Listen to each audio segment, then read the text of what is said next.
Hashem Naaseh v'Natzliach, Shiur Torah, Bruchim Habayim. We are back here in Aventura, have a Wednesday Stump the Rabbi, Shiur, where you guys, Baruch Hashem, ask good questions, Kadosh Baruch Hu gives us answers, and we all learn together, Baruch Hashem.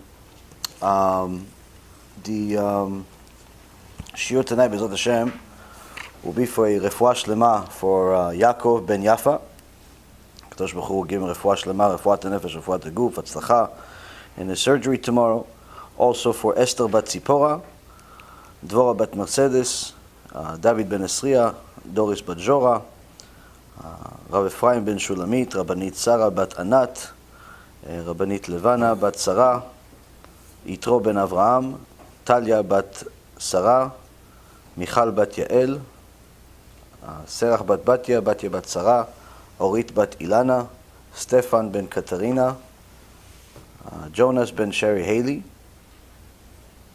and Atzlacha Rabba to Marsha bat Julie and her daughter Ayla bat Marsha, Shaul ben Farzane, Yitro ben Avraham, Oshri ben Doris, Gabi ben Doris, Elad ben Doris, and David ben Esriya.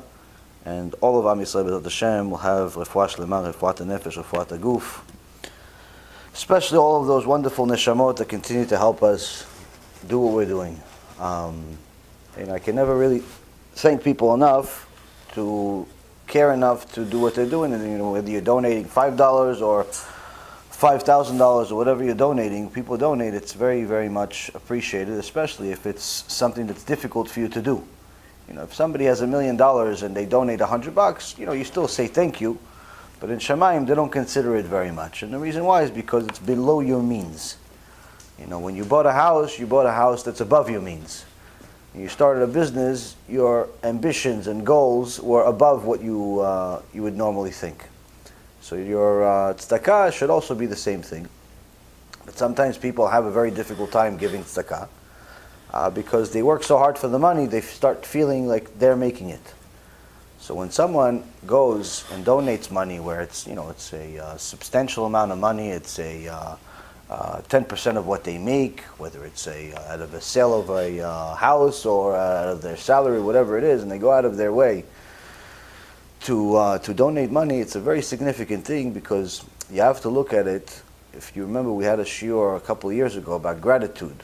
You have to look at it from the perspective, not just your own perspective, thank you very much, or the giver, thank you very much, but rather what actually transpired, what happened over there.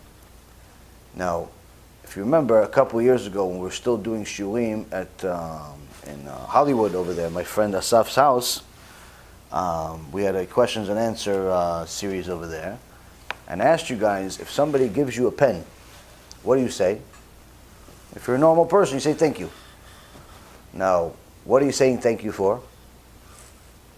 Thank you for the pen. Why? Because you needed a pen.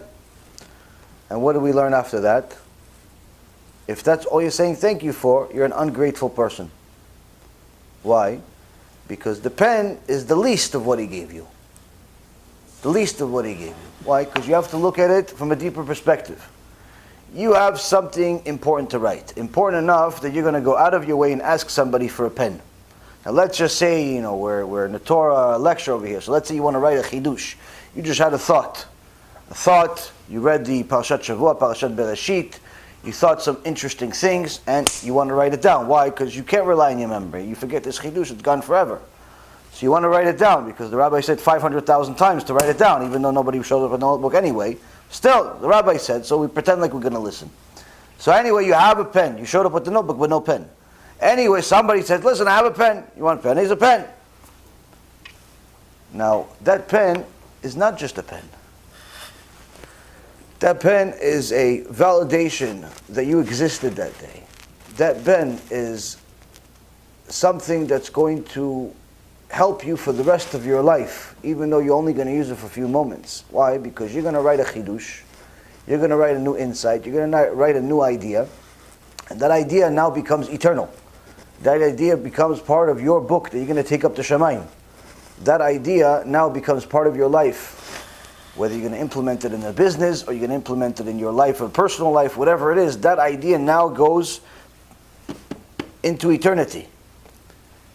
Now, if it wasn't for the guy that gave you the pen, guess what? That idea is wandering in like La La Land.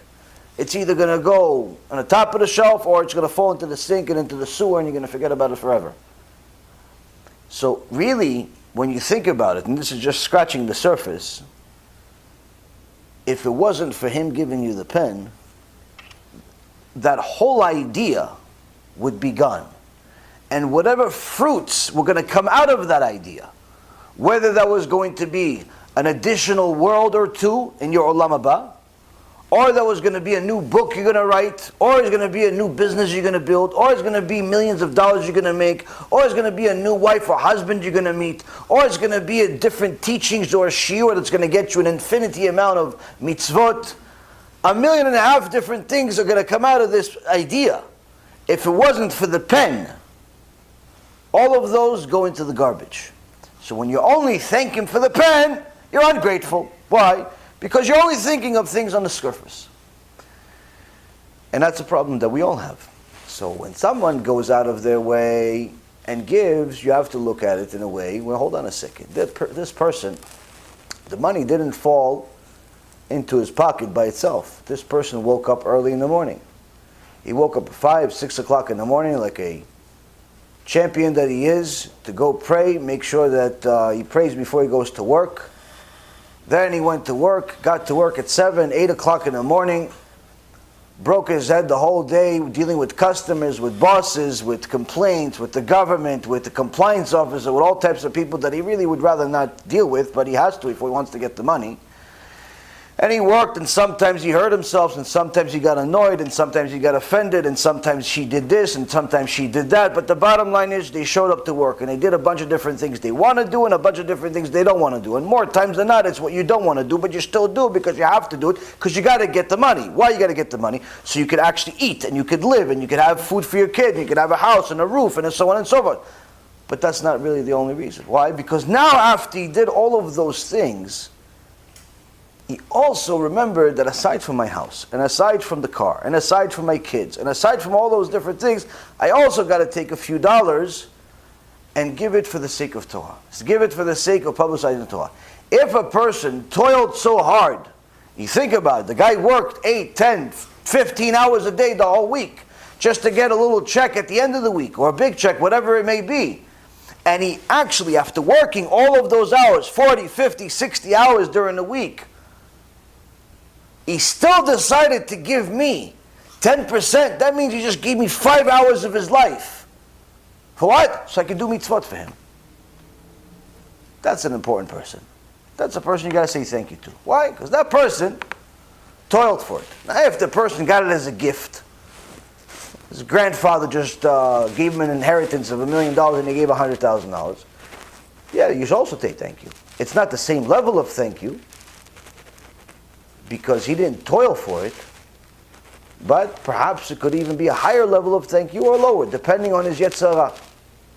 If he has a huge yetzirah for money, he's simply addicted to money, that means that for him to give a $100,000 donation was extremely hard for him, because he's addicted to money. The more money you have, the more money you want. So if he still gave money and you know it's hard for him, that's a person saying thank you twice. Why? Because this guy is dealing with yetzirah from left and right, before he gave and after he gave.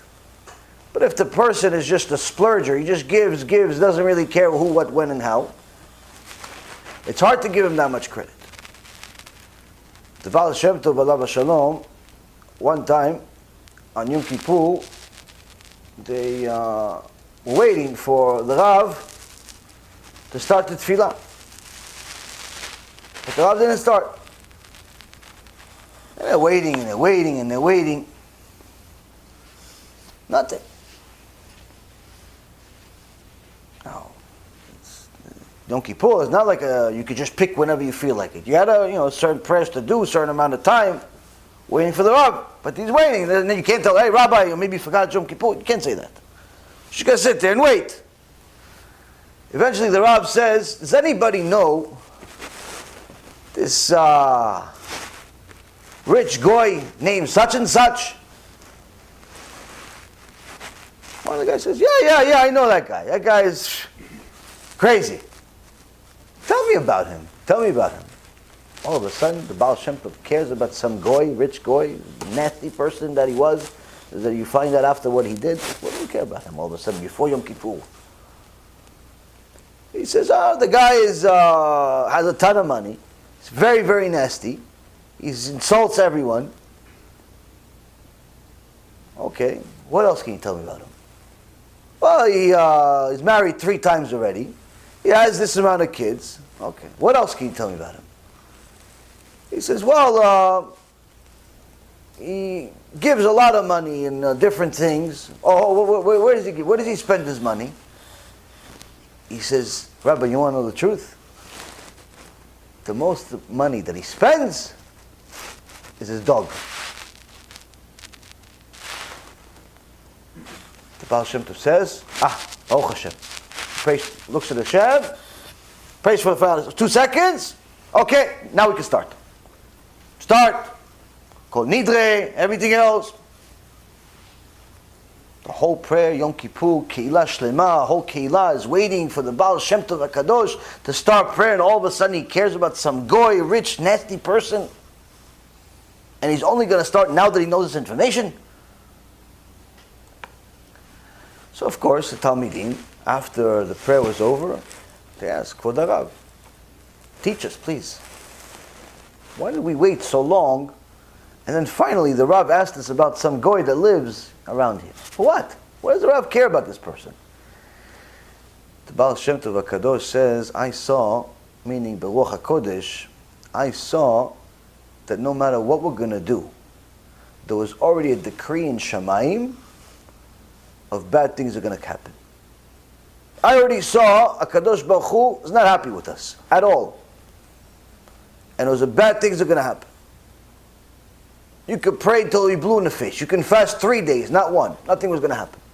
Why? Because the HaKadosh Baruch Hu was angry about something specific and no one was doing anything about it. Because no one even thought there was anything wrong with it. So everyone now is worried, what could be so bad? I mean, everybody keeps Shabbat. Everybody is eating kosher. What could be so bad that Yom Kippur is not going to help us? He says to them, everyone knows Moshkele. You know, the poor guy that comes into town once a week collecting tzedakah. He came trying to raise some money to survive. Yeah? Sure, we all know. He says, well, last week, Moshkele came and he was really, really down. And he was looking to raise some money, not only to eat this time, he was looking to get some money to have a little bit more than he's eating, for the Chag. But everyone was so busy getting ready for their own holiday, getting ready for their own life, everyone ignored him. So Moshe doesn't have any work. He went around town, no one's paying attention to him. He started breaking down. He started crying hysterically in the middle of the road. Started crying. And he started crying and crying and crying. HaKadosh Baruch Hu was getting angry and angrier with every tear. Eventually, this Moshe passed by who? This rich guy. He passed by him. And the rich guy was having a good day. Yeah, he made a lot of money that day. And he was hearing somebody's like whining in the background. He goes, who is this? Who is this guy? What are you crying about? He started yelling at Moshe. What are you crying about, you annoying Jew? What are you crying about? Nothing, nothing. Sorry, sir. Sorry, sir. No, no, no. What are you crying about? It's so important to you. What? What are you crying about? Somebody died? No, no. Sorry, sir. Sorry. Tell me what you're crying before I kill you. Oh, I'm crying because I don't have any money. Because how much do you need? What do you need that you're crying so much about?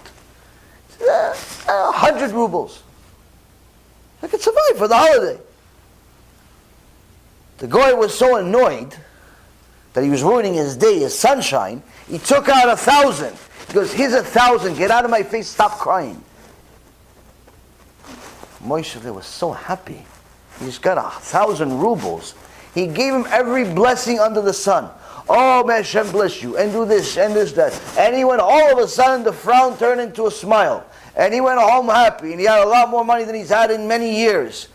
And HaKadosh Baruch Hu was as angry as can be. His own brothers didn't help him, but the anti-Semite did.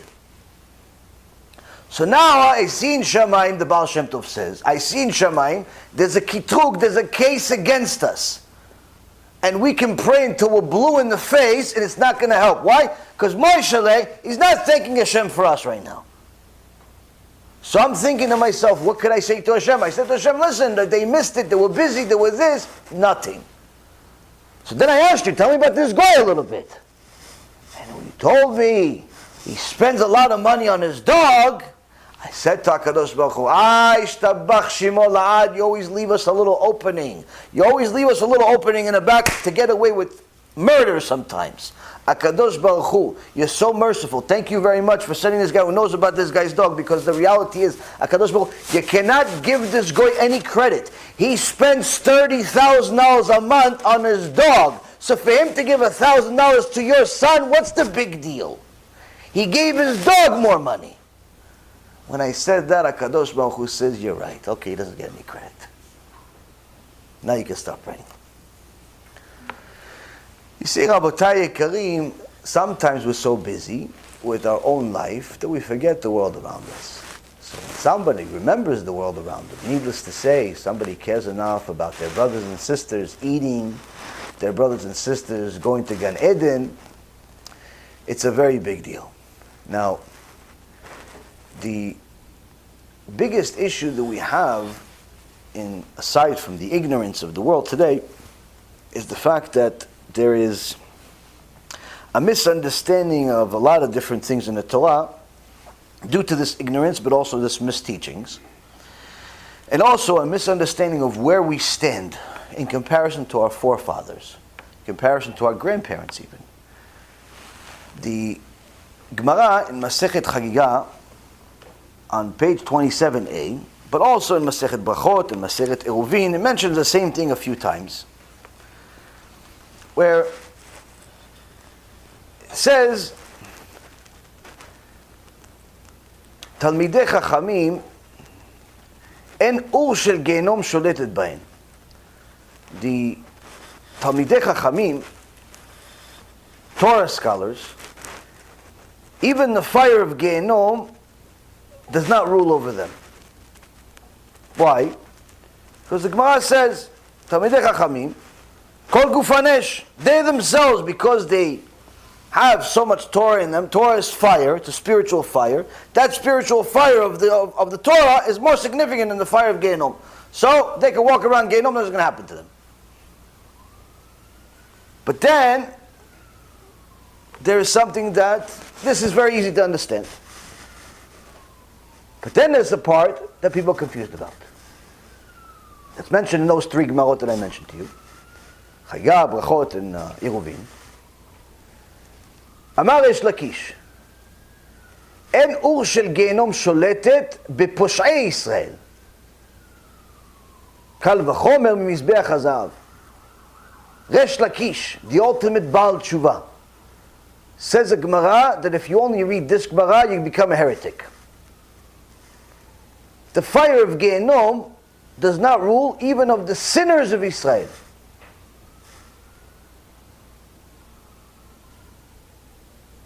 Needless to say, the golden altar, which is a different subject altogether. Meaning that sinners of Israel go to Gehenom, Gehenom can't touch them. Why? He says, פושעי ישראל שמלאים מצוות כרימון. דכתיב כפלח הרימון ריקתך. אל תקרי ריקתך, אלא רקנין שבח. He says, the sinners of Israel, who are as full of mitzvot as the pomegranate is full of seeds, just like it's written in the Song of Songs, chapter 4, verse number 3, like a section of a pomegranate are your temples, regarding which we expound from there. Don't read the word where it says your temples, but rather rikatech is not rikatech, but rather rekanech, meaning the empty ones among you. Like this is referring to the people that are empty, meaning the sinners. So those sinners that the Shlomo Melech is referring to in the Song of Songs Those sinners, they still have enough mitzvot like the rimon, like the pomegranate. Therefore, those mitzvot protect them from the fire of Gehinnom. Now, if you just read this Gemara, where you say, okay, this guy's a sinner, but he has so many mitzvot, he can just walk around Gehinnom. Nothing's going to happen to him. Shiur number 84 goes down the garbage. All the schar ve'onesh, the reward and punishment lectures go in the garbage. Everything goes in the garbage. Why? So wait a minute, the Gemara will be here meforeshet in several different places. It says, Poshei Yisrael, the people that are sinners, they have a lot of mitzvot, so that protects them from Gehinnom. So this is a sugya that a person can easily misunderstand and simply get themselves to a situation where they become a heretic and promote heresy. By pretty much telling people, listen, no matter what you do, there's a Gemara over here that says, even if you're posher, even if you're a sinner, Gehinnom can't touch you. So the rabbi says, you're going to go to Gehinnom? Okay, you're going to be in Gehinnom, nobody do. Can't touch you anyway. So that's why you cannot read Gemara and just translate it yourself. First and foremost, when you read Gemara, or really any major sugya, any major subject in the Torah, we don't learn from one source. Because the Torah is not like a fiction or non-fiction book where you could simply just see the information in one place and assume this is it. This is all it is. Our Torah, needless to say, especially our oral Torah, our Gemara, or they call it Talmud, is like your nervous system. Your nervous system. Where, although you may have a nerve that you think is completely insignificant, and you're behind. You're behind. Now you're thinking, okay, so if I hurt this nerve, worst thing that could ever happen, maybe I'll be constipated. Worst thing that could happen, maybe, I don't know, I'll hurt somewhere or something. It's a nerve. What's the big deal? You have a little nerve in your brain. You think, oh, the brain's probably really important, so I can't hurt those nerves. So that's an important nerve, because if one nerve goes bad in the brain, maybe the whole brain goes. So that's easy to understand. But it's very hard to understand that you could have a nerve in your behind that is perhaps almost as important as the one in your brain. Why? Depends what you call life. Now, of course, we all know someone has something go wrong in their brain. They die. Simple. Sometimes they live, but they live like a vegetable. But sometimes, if a person knows a little bit about the body, they know that the nerves in your body, they're all connected in one way or another. Some play a bigger role than others. Some are connected to more than others. But needless to say, everything is connected. Everything affects something else aside from it directly. And there are different parts of your body, for example, like I just mentioned, your behind, where there is actually a nerve there near your tail, where it would be a tail, like as if you were a monkey. If there were a tail over there is a nerve that if chas v'shalom, you hurt it, your entire body, every single part of your body will hurt, every single part of your body will be in agony, and the worst part is, there's no cure. You can't fix it. You can't rebuild and regenerate nerves. How do I know? I live with it. Now, how did this happen? Who, what, when, how? BeEzrat Hashem, we'll find out one day. But the beautiful part is, the last thing on your mind that you ever thought was that, okay, so if I hurt my foot, then, my arm's going to hurt. No. What's the connection? But the key is to know that everything is connected. You have to be careful about everything. Needless to say about your neshama. Our Torah, when we learn it, we cannot learn it from a single source. We have to learn the entire nervous system. Every little thing that's affected by this Gemara, everything that this exact sage said about this topic and other connected topics, and then you take all of the pieces together, and now you have a beginning. Then you look at the opinions of everyone that's talked about what he said in different places. You take this, you take this, you take them all, you put it back in that same box. Now you have a bigger opinion. Then you take on the later sages, what they said about those sages. You take this one, take that one, take this one, put it in the box, and you continue building. Little by little, you start unfolding the layers of the onion and discover what the truth really is.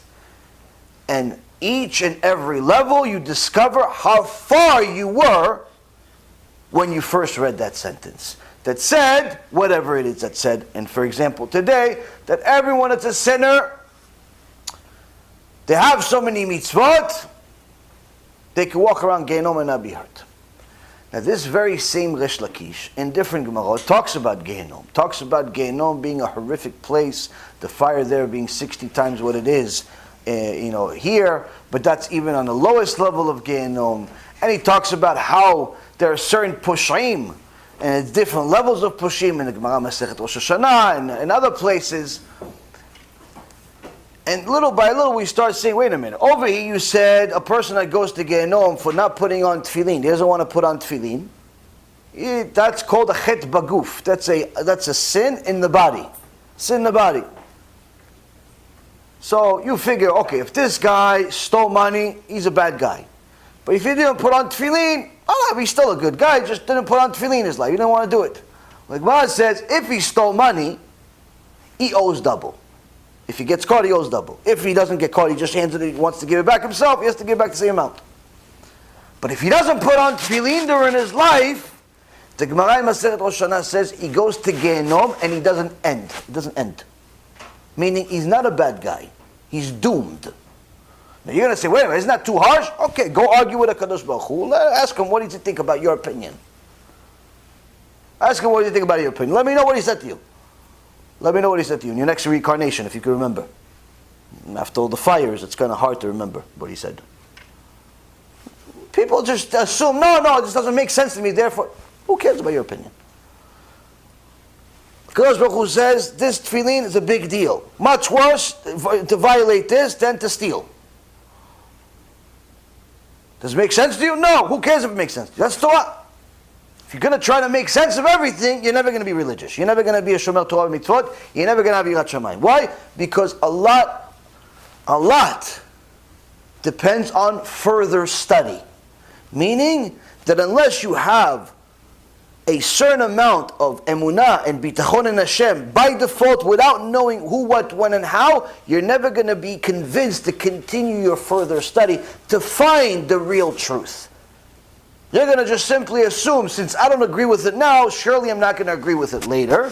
If I don't agree with the sage now, surely I'm not going to agree with the other sages later. And which means that you're not going to learn, you're never going to find the truth, you're going to die in Am Haaretz, Bur, and a sinner.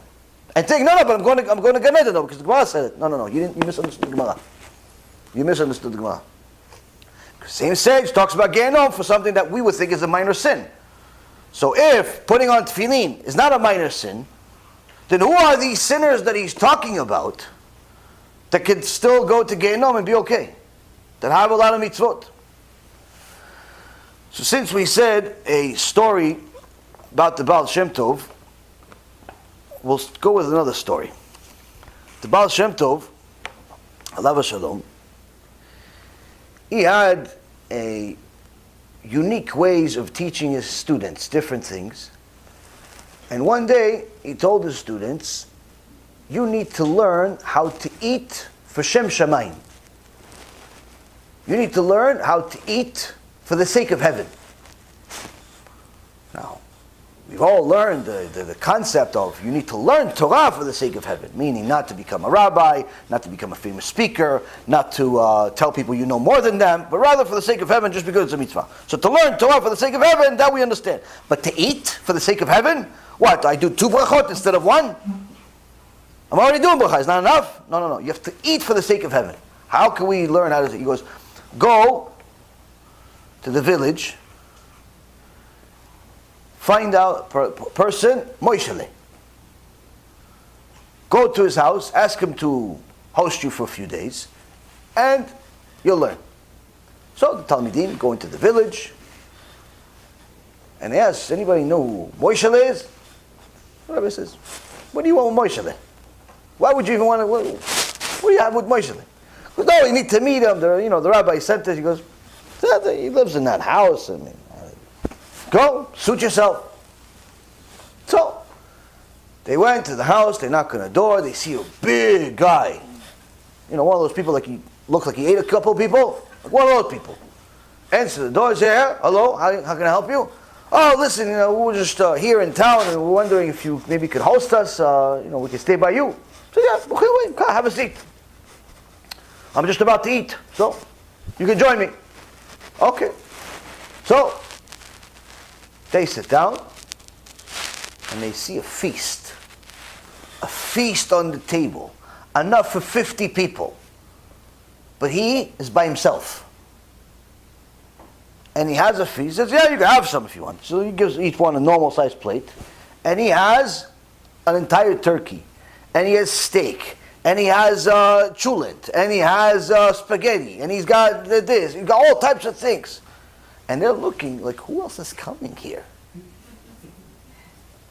When is he going to eat all this? This is for like a week. And they start seeing Moshe start eating. And it's revolting. First of all, it's never nice to see people eat. But aside from that, to see somebody eat a lot, ugh. Now, unless you love the person, then it's cute. But other than that, anyway, they start seeing this giant eat. And he's eating and eating. And they already finished. They finished normal food. And he's eating and eating and eating and more. And then he finally finished the big plate. And they figure, okay, Shtabach Shemo, he finished. He must be full already for a week. He moves the plate. It's like shelf system. And he continues eating and consuming more.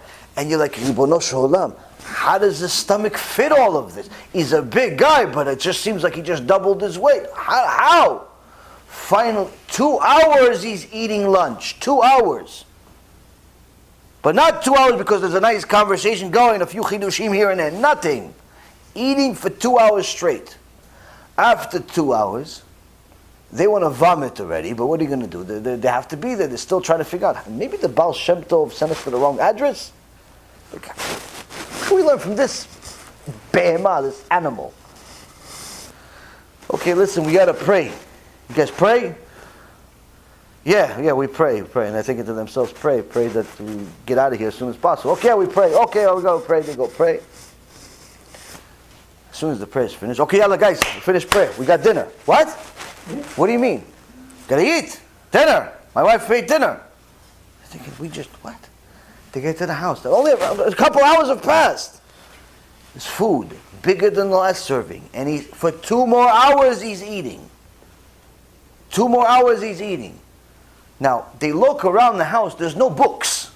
So this guy is not a Talmid Chacham, like this guy is he's eating like, Rabbi Lazar ben Rabbi Shimon, the sage from the Gemara, was also enormous, and he would eat an enormous amount. And somebody complained to Rabbi Shimon Bar Yochai, said, your son is eating so much. He goes, no, watch him eat. I'm the one that gives him the food. But look what he does after he eats. After they saw him eat as much as he did, he learned Torah for 30 hours straight, standing. 30 hours straight. No breaks, no cigarette breaks, no this break, no that break, 30 hours straight. Rabbi Shimon knew that his son was kadosh. He needed all the strength in the world to learn Torah the way he did. Anyway, so this guy prayed, eating. They figure, you know what, he must be a tzaddik nistar, like a hidden tzaddik. All the books are probably behind the walls. So we're going to all pretend we're going to go to sleep. We're going to pretend we're going to go to sleep. I'm going to wake up in the middle of the night to see where does he take out the books, and probably he's learning Kabbalah, he's learning the new Chidushim about the Zohar, or he's learning something in the Gemara that no one ever saw. This guy must be something special. I mean, the Baal Shem Tov doesn't make mistakes. He just sent us over here to watch this guy eat. It doesn't make any sense. They pretend to go to sleep. They peek at night. The guy is snoring like he hasn't slept in his life. Not waking up in the middle of the night, nothing. Finally, in the morning, the animal wakes up, and they're thinking to themselves, something's wrong here. It's like, okay, guys, we got to pray. We got to pray. Oh, you pray? Okay, let's pray. Okay, but we got to do quick though. I got breakfast. What? You're still hungry from yesterday. You're thinking to themselves. Yeah, come on, let's go, guys. Yalla, let's go. Start putting on tefillin. Everybody's put on tefillin quickly. You know, like not a Sephardi hour prayer. No. Your house you do an hour prayer. Over here we do quick. 25 minutes, half hour, we're finished. Pray quick. All right, I got breakfast. I'm hungry. Finish praying. Got a feast like he never ate in his life. 2 hours he's eating. Every meal is 2 hours. Just to afford the food, you have to have a lot of money. But needless to say, a big stomach. But this guy's eating, and they don't understand. After watching this for 3 days, every day, 3 huge meals, no Torah whatsoever, keeps the basics of mitzvah, like, I'll say Birkat HaMazon, and I'll put on tefillin, but nothing more than average. Nothing. That's not can't even call him a Talmid, needless to say, Talmid Chacham. After 3 days, they couldn't take it anymore, and they told him, listen, what is this? Like, why do you eat so much? Because the Baal Shem Tov sent us here. He told us that you're a holy person. But all we're seeing is you eat. What makes you so holy? So the big Moshe says to them, he says, I don't know why he thinks I'm holy, but I can tell you why I eat so much. He said, years ago, my father was a very righteous man. He did different business. We would go from door to door, selling little things to different people. Whatever he had, he would sell. If he had sacks to sell, he would sell sacks. If he had toys to sell, he'd sell toys. Different things he would sell just to make a living. Very honest person, very righteous person.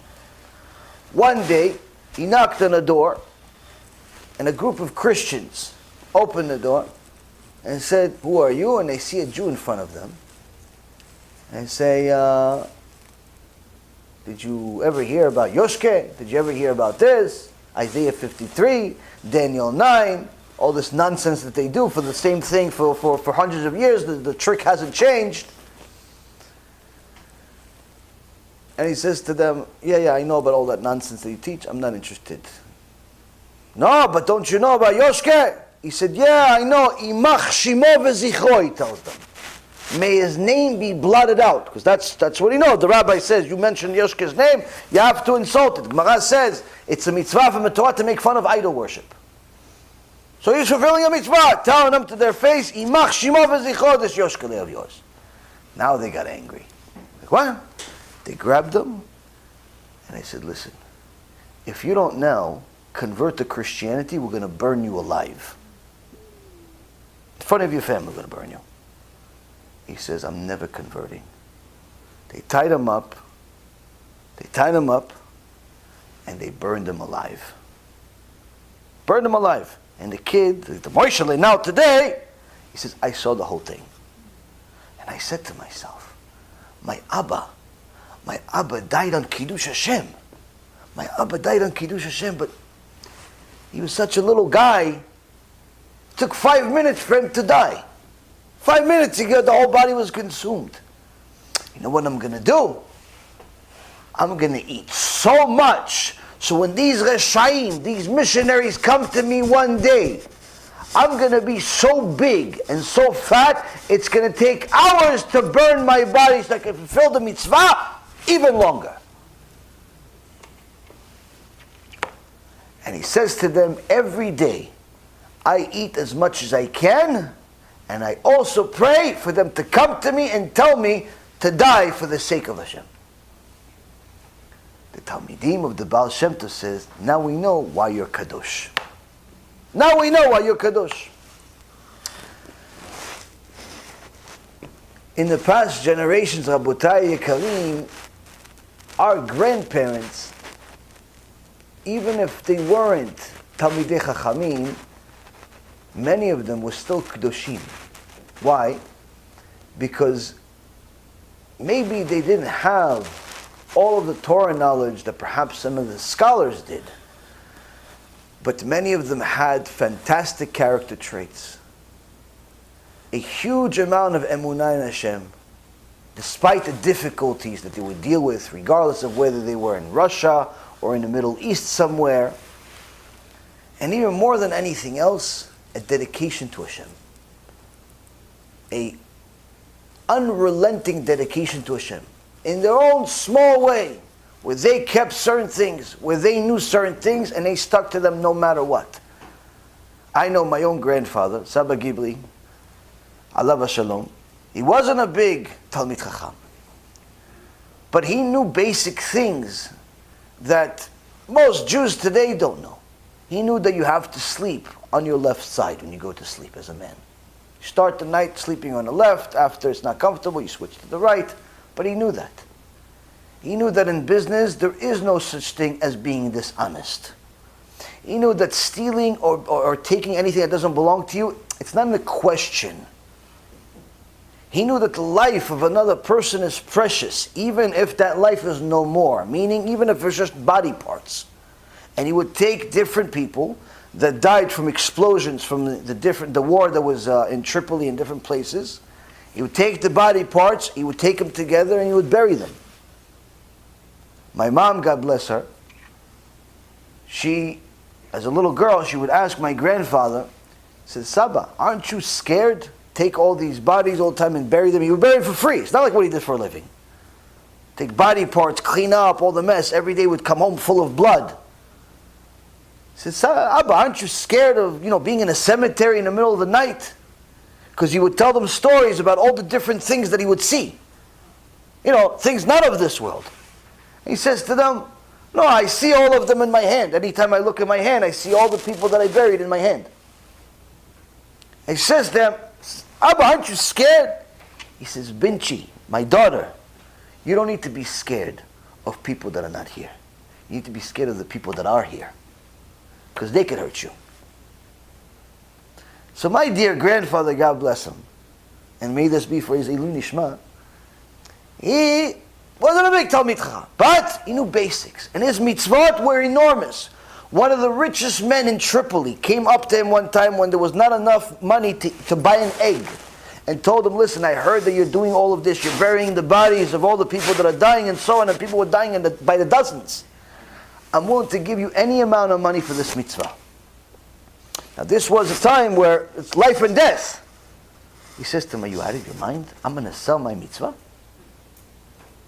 He says, no, I give you $100,000, you'll be a rich man. You insulting me? You want me to sell a mitzvah? So the people from the previous generation, Rabotai, when they were called sinners, it's that type of a sin where you didn't learn enough. You weren't a big Talmid Chacham. You weren't making time to learn Torah day and night like you were supposed to. Minor things. Not like the sinners of today, HaShem Yishmor v'Yatzil. And that's exactly what the Baalei Tosfot say about this Gemara. Because you cannot pass a single page of the Gemara without looking at the Tosfot, without looking at Rashi, without looking at the commentaries. You look at this Gemara, you think you could translate it yourself, you become a heretic, reform, and conservative at the same time. And that's what the Baalei Tosfot say. And they bring many sources saying that these types of sinners that receive punishment in Gehenom, but there are certain ones that get punishment in Gehenom forever and horrible and so on. It says, but here this Gemara is not referring to those people mechalei Shabbat, wasting seed, those people that go and give. No, this is talking about these sinners that's being referred to are minor sinners. Meaning that, for all intents and purposes, they're pretty much tzaddikim. They just didn't reach their full potential. So yeah, every one of us has a little bit. They have. So these people, why? How do we know it's them and not somebody else? It says, what kind of mechalel Shabbat, what kind of idol worshiper, what kind of murderer has mitzvot like the rimon? It doesn't exist. Doesn't exist. Why? He's too busy following an idol. He's too busy stealing. He's too busy working for the Sitra Achra, for the Satan himself, to do mitzvot.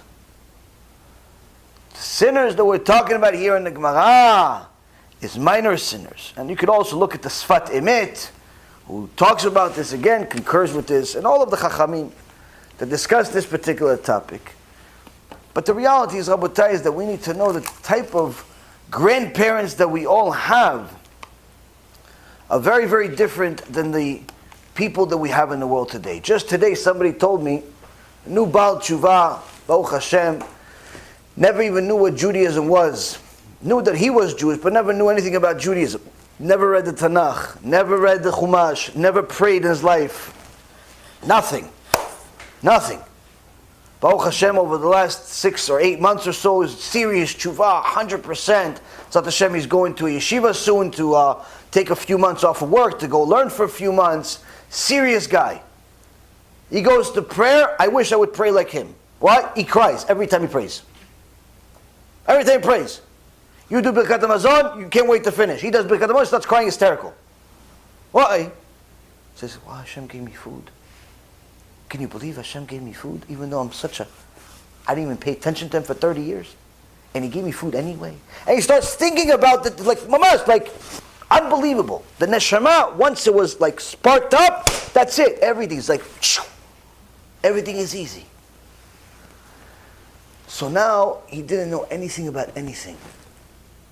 But once HaKadosh Baruch Hu sparked his neshama, turned the engine on a little bit, he's flying.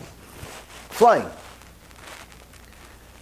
But he tells me, ever since I got religious, I started to learn a little bit more about my family, and today I found out that my grandfather was a well-known chazan, cantor. And everybody from his generation back, everybody was religious, a rabbi, a cantor, a chazan, everybody was religious, Talmidei Chachamim, everybody. He says pretty much from like his father or grandfather, like the one generation apart, everything became a mess. But before that, he says, everybody was religious. And I never knew that for almost 40 years. Never knew that, never asked, never. Now all of a sudden you realize where the schuyot come from, where the merit comes from, where that spark was originally lit from. Those small sinners, the small sinners, the sinners with the mitzvah like the rimon. Shlomo Kalibach has some of the best stories in the world. And he had real life stories. He says that his grandfather from 4 generations before him, was in the German army. This is many years before the Holocaust. And was a Jew, Shomer Torah v'mitzvot, but again, not a Talmid Chacham, not a someone that knew everything about Torah, but kept the basics, kept Shabbat, put on tefillin, and so on. And he was a young guy, and he had to go to the German army. And of course, the Goyim always know who's a Jew. Doesn't matter. You could be 1% Jewish, they know. You could be completely obnoxious about Judaism, meaning you could be anti-Semitic yourself as a Jew, and they still know that you're a Jew, and they still consider you a Jew. So one day, the Germans in his platoon decided to make a big deal about the fact that he was Jewish. And said, listen, you sure you're with us? Why don't you eat this? What's that? Hey, eat it. It's good. It's good. Good for you. Oh, what? You guys are ate? Yeah. No, I can't eat it. Why not? It's pig. I can't eat pig. I don't eat pig. So you're not with us then. Listen, I'm fighting with you. I got a gun. Just like you. I got a knife just like you. I'm fighting the enemy. We're on the border of Poland. People are dying every day. What do you want for my life? I'm not going to eat the food. No. You're going to eat the food. Or we're going to make you eat the food. He says to them, I'm not going to eat the food. and they start beating him senseless. They give him such a beating that at some point they throw him off the hill. He rolls down the mountain, rolls down the hill, and they pretty much leave him for dead. They assume he definitely died from this fall, needless to say, from the beating they gave him. He falls right past the border. He's now officially in Poland. They leave. Miraculously, he gets up, looks around, realizes where he is, says, I'm never going back to where I was. And walks into Poland. Walks into Poland with 15 coins on him. Nothing else. Walks around, sees in the market, what could I do? How could I make? I need to make a living. I need to start a life. Can't go back. Oh, listen, if I tell anybody I'm German, I'm going to die. So he says, okay, you know what? Can I buy this sack from you? How much is a sack? He says, 15 coins. Okay, I'll take it. He buys a sack. As he's walking down the street, somebody says, hey, I need that sack. How much you want to sell that sack? I'll give you 30 coins for it. Okay, I'll take it. Doubles his money within 5 seconds. So he goes to the store again to buy something. What do you have for 30? He says, I have this. Okay, I'll take it.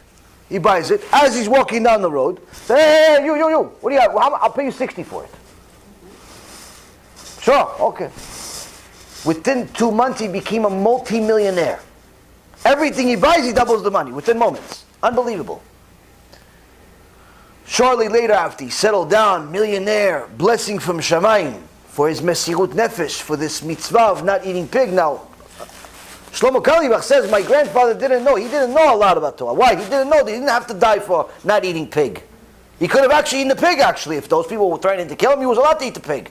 But he didn't know. He knew that he has to keep Shabbat. He knew he's not allowed to eat pig. He knew a little bit. And he was willing to die for it. He was willing to die for it. That's the most important part. And HaKadosh Baruch Hu blessed him. And within a few months, he became a multi-millionaire in a brand new country with no enemies. Sometime later, he sends a letter to the Ktav Sofer. The Ktav Sofer is Rabbi Avraham Shmuel Benjamin Sofer, the son of the Khatam Sofer. And he tells the Ktav Sofer, Kvod Rav, please tell me how many Avrechim you have that go for Ben Azmanim. I'm going to give each one of them a house for Ben Azmanim 5-star. I don't have Torah, but I want to make sure that I invest my money in Torah. So tell me how much, who, what, when, how. I'm going to invest as much as I can to make sure each one of them is living a lavish lifestyle. Have everything they need. Because at least I can use this money for Torah. Because I don't have Torah. That's, Rabotai, our grandparents, who considered sinners. But with mitzvot, like the Rimon. Meaning, they didn't know a lot, but whatever they knew, they kept it and they're willing to die for it. Today, there's not really that much of that. So you cannot say the same thing about today's generation of people driving to the synagogue on Shabbat. The guy knows you're not allowed to drive on Shabbat, but he still drives on Shabbat. The guy knows you're not allowed to do this illegal business, but he still does it, and so on and so on. You can't say the same thing about today's generation. This is not to bring a prosecution against the current generation, but it's also to understand that you cannot leave people the way they are and let them assume or actually tell them, misinform them that everything is going to be okay without them changing. You got to do them the favor and tell them, listen, whatever you're doing may be working for certain people if they're not Jewish. For you, it's not going to work out in the end. Why? Because there's a lot of mitzvot in the Torah and you don't know them. And you need to know them. Here's a USB. Here's a CD, learn some Torah, Be'ezrat Hashem, you'll wake up. And you tell these to people, and you'll be surprised how they react in a positive way.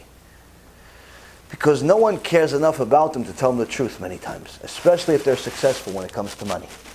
When you tell people the truth, they'll end up doing tshuva. But if you just simply say, no, everybody's okay because they're all captured babies, or they're all they're sinners, but they're not going to be affected by Gehenom. But just simply, your own mistranslation of our Torah in order to just relieve yourself of your real responsibility. And that's unfortunately what's happening a lot. With that being said, Bechavod, who wants to start with some questions? Ken in the back. Hold on, give him the mic. We haven't used the mic in a long time.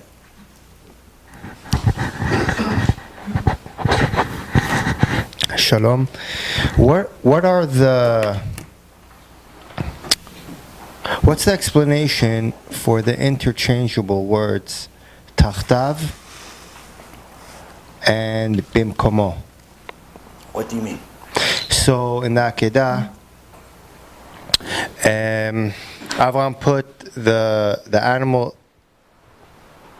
under Isaac, tachtav, and in other places in the Torah it says bimkomo, in place of, but they both seem to be in place of. So what's the difference? I think you and I covered this before. The roots of the language of the Hebrew Sfat HaKodesh are Torah teaching of its own, and the meaning of words, you have to be not only an expert in Torah itself, but also in the language itself and how certain things are written.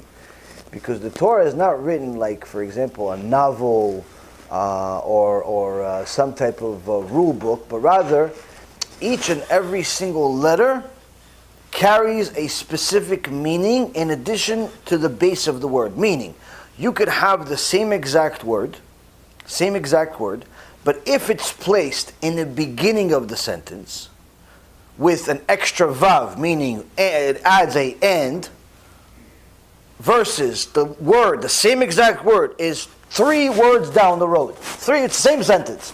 Somewhere else, completely different meanings, completely different connotations. Meaning that each and every one requires a specific study. Unfortunately, I'm not an expert in the language. If you want someone that's an expert in the language, you go to Rav Mazuz. Rav Mazuz is one of the biggest rabbis in the world and also the utmost expert in the language. He knows the roots of every single word in the Hebrew language and others as well, but he can tell you enough chidushim, enough new insights about each word to write a book. Are regarding words. I told you, don't ask those types of questions, because for that you have to be an expert not only in Torah, but you have to be expert in the language itself, something that only few people in the world are. Only few people in the world can give you an answer to that off the cuff. Okay. Is there a connection between Aharon and Aron? Aron means closet. Aharon is a name. But it's Aron with a hey. Meaning what? Meaning maybe he was the keeper of the Aron, and when he failed, Aron is called Aron. He's not called Aron. Yeah, but it's Aron. But Aron was the name given to the ark. It could have been a different name. It could have been Etz. It could have been closet. Something else. Now you're going into a completely new insight. So that's my question, basically. You have to find if there's a sage out there that discussed if there's anything connected between the name Aharon and the word Aharon being the ark, but that's again, that you have to go into commentaries, Rishonim, Achronim, and all different things. This is not something that's a question. If these are the types of questions you have, don't ask, because it's just simply wasting time. If you're asking the roots of word, I'm telling you already, even if I know the answer, I won't give it to you, because I don't want to encourage you to continue asking those same types of questions, because it doesn't help anybody else, other than yourself and your own curiosity. The shiur is for the public. But maybe it explains, the situation in the parsha. Huh? Maybe it explains something in the parsha. It explains the narrative. Yes, you could read the commentaries in the parsha. Okay, this is what you can do. So. You have several midrashim. Okay, you have the midrash that comes from the Gemara. Okay, you have a midrash that comes from Midrash Me'amloez, Midrash Rabbah, the Sifri, the Chizkuni, Midrash Rabbah, Midrash. There's countless midrashim. If you go over all of those midrashim, I promise you, you'll find a lot more than what you're looking for. But to just read basic parasha with 1 or 2 lines of commentaries and then start asking questions, looking and start translating according to your own knowledge and your own ability, you're destined to go into a wall. And the reason why is because you didn't even scratch the surface yet. Commentary, but right, so you have to read more. If you haven't read the commentary yet, it seems like there's something similar. There is other things. There's other commentaries beyond that. I'm wondering if you know like something regarding that. There is a million things you can know, but again, it's the specific roots of words are not something that I don't know. Maybe there are many more people that know a lot more than me. It's just not something that I can tell you off the top of my head about the roots of word at a specific place in the Torah that's in your head that I don't even know where it is. So it's Deuteronomy 9:20. Hashem became very angry with Aron to destroy him. So what's the question? What's the nafkamina? Tell me, what's the point of the question? Where we go with this? Which so it takes 30 which seconds. ark are we going to find at the end of this treasure? Where are we going? What are we finding? All right, can I read them? I have another question then. We can move on to the next one question. We're limiting to the questions. Each question is 15 minutes. Also we're not going to get to the end. Asher atem zonim acharem in Ashma. And ve'azanta lemitzvotav ve'shamarta kal chukav. Right? So, hazanta is to hear. Zonim acharem is to stray again. To stray. Is it the same root word? Okay. And then the word zona is also, is it similar in a way something? Is it like a woman who strays? Zonim and zona comes from the like same they word. Stray against. Yes, they stray. Zona is a woman that strays against. Yes. Okay, so that's the connection. You want me to go back to? What's the nafkamina?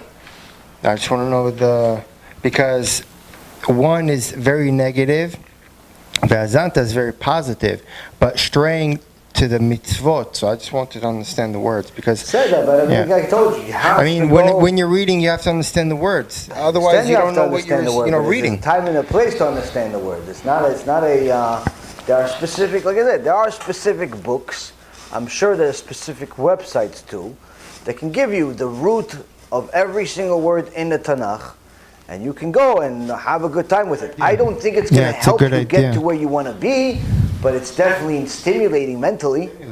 But it's not going to help you get to where you want to be. Right. At this stage, my recommendation for all of you and anyone that's still watching Shiurim online is to learn. Number one, basics of Chumash. Basics of Chumash, meaning, what does it say basically according to Rashi? If you have a little bit of extra time, also maybe look at one of the other commentaries, maybe be the Ramban, or you could look at the Midrash Rabbah or something else, but at least one commentary being Rashi. Of course, if you can do Onkelos as well, that would be fantastic. It's even better. But needless to say, one commentary, basic. Not everything he ever wrote about it. Just like basic meaning of what the verse means. That's Chumash. Secondly, a few halachot every day. 2, 3, 4 halachot every day so you know how to be a Jew. 4 laws a day, 2 laws a day, 1 law, anything. At least 2 laws a day. So you know how to be a Jew. Because you can know everything and anything about the Tanakh and still be a heretic because you don't know how to keep Shabbat. So you have to learn the basics of laws every day. A couple of laws every day are going to help you. That's number 1. That's number 2. Number 3, Musal. You have to learn how to become a decent human being. If you don't know how to be a decent human being, even if you know the entire Shulchan Aruch by heart and the entire Tanakh by heart, you're still going to Gehinnom. Why? Because you have to use all of the things you learn in order to become a decent human being. The only way you can become a decent human being is by softening your character, which comes through Musal. It's character development. This is my shiurim, and I'm sure there's many other places that we've discussed in the past where you can learn Musal. That's the third thing. Now, this is the basics. Halakha, Musal, Chumash. Once you're a little bit more advanced, if you're a guy, start learning Gemara.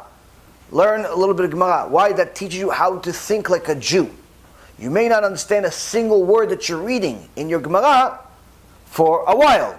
But guess what? Your brain is still going to be rewired and little by little become more advanced. And you'll start learning what questions to ask, what questions you should know, what questions you should want to know, and so on and so forth. You learn how to think.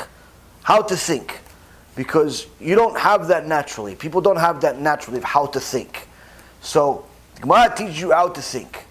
Now, you have Musal, you have Halakha, you have Chumash, you have a Gemara, Once you have those basics covered, then you can little by little advance, and I can recommend other things for you at different times, different books and so on. But until you have all of those bases covered, the deeper meaning of certain things, whether it be learning the roots of words, or it's let's say learning the Zohar, not just the midrashim of the Zohar, but some of the deeper rooted stuff, the Kabbalistic stuff of the Zohar, or it's other types of things that are above and beyond the average.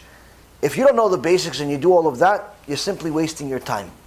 For a couple of reasons. Number one, if a person doesn't know anything about the basics, but he's an expert in mystical teachings, is he going to go to heaven? No. Why? Because if he doesn't know the basics, he doesn't know how to keep Torah. He doesn't know how to keep Shabbat. He doesn't know how to eat kosher. He doesn't know what is Yirat Shamayim. He doesn't know anything. So surely, it's not going to help him. Two, you're not really going to understand those upper level teachings anyway without having the basics. Without knowing basic arithmetic, learning calculus in mathematics is a complete waste of time. Now you can say, no, but I can pronounce the word cosine, and I could pronounce the word tangent, and I could draw those little squiggly lines. Yeah, but you have no idea what they mean. And you don't even know how to apply them to real life. You have to learn basic arithmetic. Do you know what a diameter is?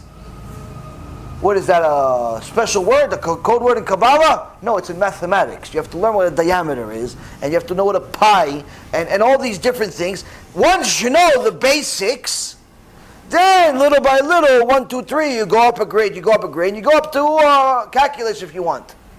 But to go just straight up and become a rocket engineer, needless to say, the same thing goes with Torah. I'm telling you that I personally know maybe 2 people that are experts in Sfat HaKodesh. I'm talking about expert. I'm not talking about they know Sfat HaKodesh. No, a lot of people know Sfat HaKodesh.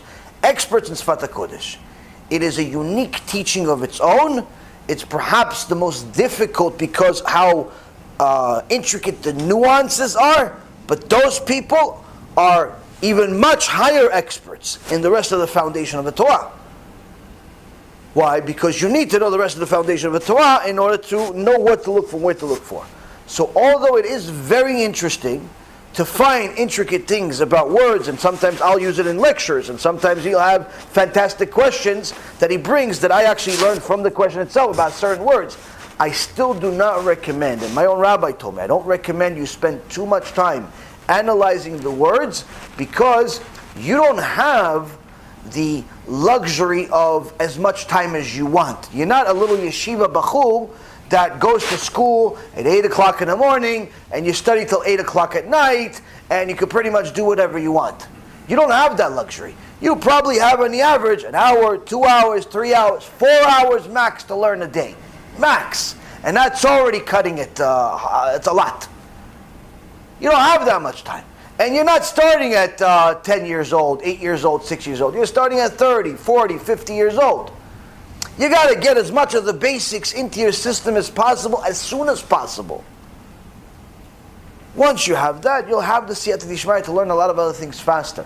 But again, a lot of times people make a mistake by jumping the gun and going into advanced shiurim, advanced lectures, advanced books, advanced teachings of all kinds, and you see the person loving it, fantasizing about it, 10 years into it, still completely clueless about everything. I know a few people that are simply addicted to mysticism, addicted to anything mystical. Basic knowledge, they get that error message, 404 error on the website. When the website doesn't work, that's what you get. You ask them, listen, you realize that you have milk on the table and there's also meat too? That's not a good thing. Oh, no? Oh, okay.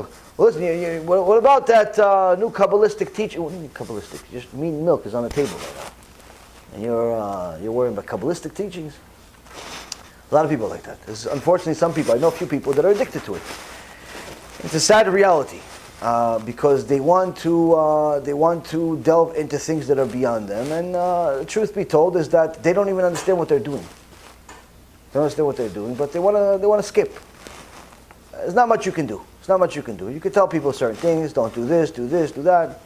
People will listen to themselves at the end. So again, I advise you, everybody that's here and everybody that's listening, focus on the basics. The basics are enormous. People say, no, maybe, the basics are not enough for us. How do you say the basics are not enough for you if you never went into it? It'll take you 20 years of learning every single day in hopes that maybe you know a little bit about the basics. That's how big the basics are. And all of the things that you're looking for, you'll find in the basics also. Because the basics are not like the word basics. It's enormous. It's a huge amount of information, a lot of beautiful things, mystical things, supernatural things, mentally stimulating things, a lot of things. But again, to just jump the gun and go to different places, you're going to end up in a lot of dead-end streets. You're going to waste a lot of time. You're going to regret it. I'm not just referring to you. I'm talking to anybody that does what I'm talking about, which is to focus on things that are beyond their where they're at. Actually, I kind of felt like I had to come with a question at least. But actually, there's so much information out there that when I have a question, I just put it on the side, because there's so much more to learn. It's like the question's like irrelevant. There's just so much information that the question is just like a small part. I think that it's not even. There's like for every question, there's a million informations. So just go to the information. That's why you should try to be a sponge. The ideal student is a sponge. That's what the ideal student is. As a beginning, which is consume as much information that's obviously kosher information as you can by reading as many kosher books as you can. That's the ideal. You could ask questions. We welcome questions. We love questions. But truth be told is that in the beginning you don't really know what to ask and what not to ask and how the answer would even affect you. That's why I always tell you guys, what's the nafka mina? Meaning, what's the point of your question?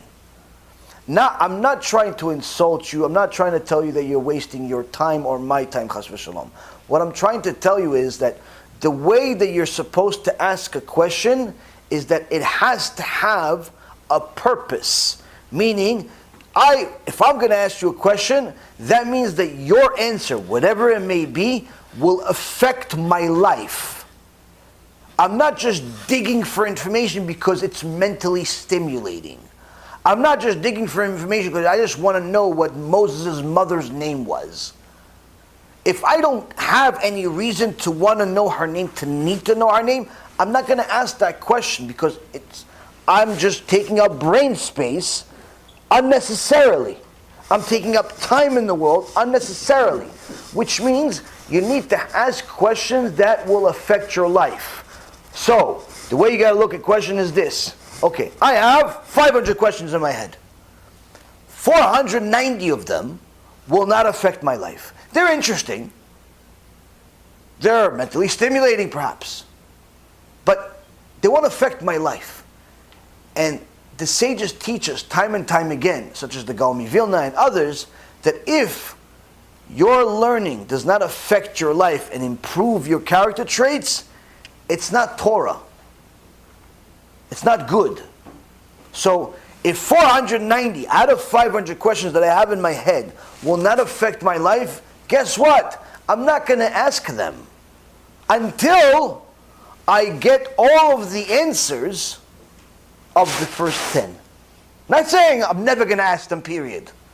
At one point, I may want to go into the pool and just go and mentally stimulate. But only after I answer my priority list. The 10 that will affect my life. Once I have the 10 that affect my life answered, and I somehow miraculously don't have any more questions, then I'll go into the 490. But until I have those 10, why? Because those 10 can save my life. Those 10 can save my eternity. The other 490 are just fun. Just fun. So you got to ask 10. Now the beautiful thing is with Torah, is that if you're going to get those 10 questions answered, it's going to grow branches into 100 new questions that you need to know also. And the more you know the things you need to know, the more questions you'll have about other things you need to know. If all of your questions have to do with things that you don't necessarily need to know, that means you don't know enough. And you don't know valuable information for you. So you got to try to position yourself in a way that you're at the best position to learn the most important information, to do the best possible thing you can do to be the best version of you. Now, sometimes there are certain people that will ask questions that simply to challenge. Simply to challenge. One of the examples is this week's parasha. Who asked the question that just to challenge the system? This week's parasha Bereshit. Who asked the question to challenge the system? The Nachash. It says the Nachash was Arum. What does it mean the Nachash was Arum? Clever, you had a plan. He had a plan to do something. So Nachash היה ערום מכל חיית השדה, אשר עשה אדוני אלוהים, ויאמר אל האישה, אף כי אמר אלוהים לא תאכלו מכל עץ הגן. So in Sefer Bereshit, in chapter 3, says that the snake was cunning beyond any beast of the field that Hashem made. And he said to the woman, he said to Chava, did perhaps God say you shall not eat of any tree of the garden? No. Does the Nachash know what God said? He does. So why is he asking the question? That's the question I have for you guys today. Why is he asking the question if he already knows the answer? No, you get the first chance at it. So avoid telling her what to do, but putting in a question that makes her... To manipulate her answer. To manipulate her. So he's asking a question, he knows the answer because he wants to manipulate her. So what does that teach us? What does that teach you? Questions can be manipulated. Aside from that. Don't be like the snake. Don't be like the snake. Chazaku Baruch. Don't ask a question if you already know the answer to. Because if you do, that means you have a bad agenda. But you also know that people are flawed, which makes you evil, because you're taking advantage of them. Hence the reason why he got cursed permanently, because what he did was evil. It wasn't just bad, it wasn't just wrong, it was evil. Because he knew she will likely mess up with the answer. And she did. What did she do? When he told her this, what he told her, the woman responds to the serpent, to the snake, of the fruit of any tree of the garden we may eat. Of the fruit of the tree which is in the center of the garden, he said, you shall neither eat nor touch it, lest you die. For all intents and purposes, what she answered was correct, except it was 100% wrong. It was 90%, 99% correct and 100% wrong. Why? Because he asked her a question that he already knew. Didn't God tell you not to eat from the garden? Did he really tell you that? Not to eat from the garden? And as if he doesn't know. And she says to him, no, he said don't eat from this specific tree, but don't touch it. Meaning, she added a little bit of her own opinion. She assumed, if he said don't eat, he probably meant also don't touch it too. That was one extra rule. That was one extra rule that was not from the Torah. That was not from Hashem. That was her own mess up, because she added her own opinion when it wasn't welcomed. And that gave his evil an opening to do whatever he wanted and convince her that this is all a conspiracy, you should eat, you'll see, everything's going to be okay. And unfortunately she fell, and long story short, here we are today. So you see, Rabotai Karim, is that sometimes there are certain people that they look to sin, they look to manipulate, they look to cheat, they look to lie, they look to do evil. and their place is in Gehenom, even if they mean well according to themselves. Why? Evil is not welcome by Hashem. So sometimes there are certain people that ask questions without a purpose. Sometimes the purpose is evil even if it looks like a righteous thing. Why? Because they know the answer, but they don't like it. They want a different answer. And they know that they can get that different answer by manipulating the system a little bit. By asking the question a certain way that maybe you're not going to catch on and you're going to mess up. So I can't, hey, listen, the rabbi told me I'm allowed. Hey, he told me I'm allowed. Yeah, he didn't tell you you're allowed to kill people. You Rasha Merusha. No, I told him, can I go to the bar? He said I can go. Yeah, but he didn't know there's going to be bar fights and murders and things like that. He didn't say allowed for that. Hey, I said I'm going to the bar. You should have known. I should have known. Yeah, okay, buddy. Okay, buddy. This is some people. Some people are looking to sin. Some people are looking to sin and they're looking to use the Torah for that. And the Ramban, Nachmanides, calls it Naval Birshut Torah. Despicable in the name of the Torah. People that use the Torah in order to manipulate the Torah and everyone around it and arrive at what they desire to do without the Torah. And unfortunately today there are many people that do it on a regular basis, some public, some private. This is why the most critical teachings that a person can learn today is what Hashem said from the beginning. Reshit Chochmah Yirat Hashem. The beginning of wisdom is fear of Hashem. Meaning, all of the things I told you to learn, Chumash, Halacha, Musar, all of those things, guess what? The ultimate goal of all of them is for you to acquire Yirat Shamayim. Not just learn that Gehenom exists and there's a first, second, third, fourth, fifth, and seventh chamber, and each one has chambers within it, and each one has a Bet Din within it, and each one has a certain section that you have to go through, and after you finish, you have to go to the other chamber, because it's not only chamber number 4 that you have to go to. You also have to go to number 3, Habibi. And after you finish number 3, you go into number 2. It doesn't just go, oh, you only go to 4, and then you finish, and you go to Gan Eden, Habibi. You're in your dreams, maybe. You go to 4 and 3 and 2, and maybe after that you go and get reincarnated again. Or maybe you're going to go to Kafakela, and maybe they'll put you in Gan Eden for a little bit just to torture you and put you back in Gehenom. So it's not such a simple way for you to just focus on, oh, there's a punishment. No. What it is that you have to acquire enough fear of the Almighty, you don't want to mess with Him. That's the point of learning Chumash, of learning Halacha, of learning Musar. God, whatever you say, I do. Why? I don't want to mess with you. You're God, not my buddy,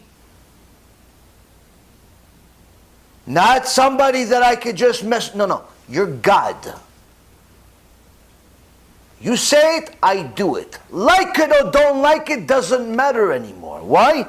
Because in a split of a second, you can make one tiny little cell in my brain simply turn off or turn on, and I will have enough pain in my body to literally wish I was in Gehenom right now. And no cure. And no one to even understand that I have pain, because you can't see pain.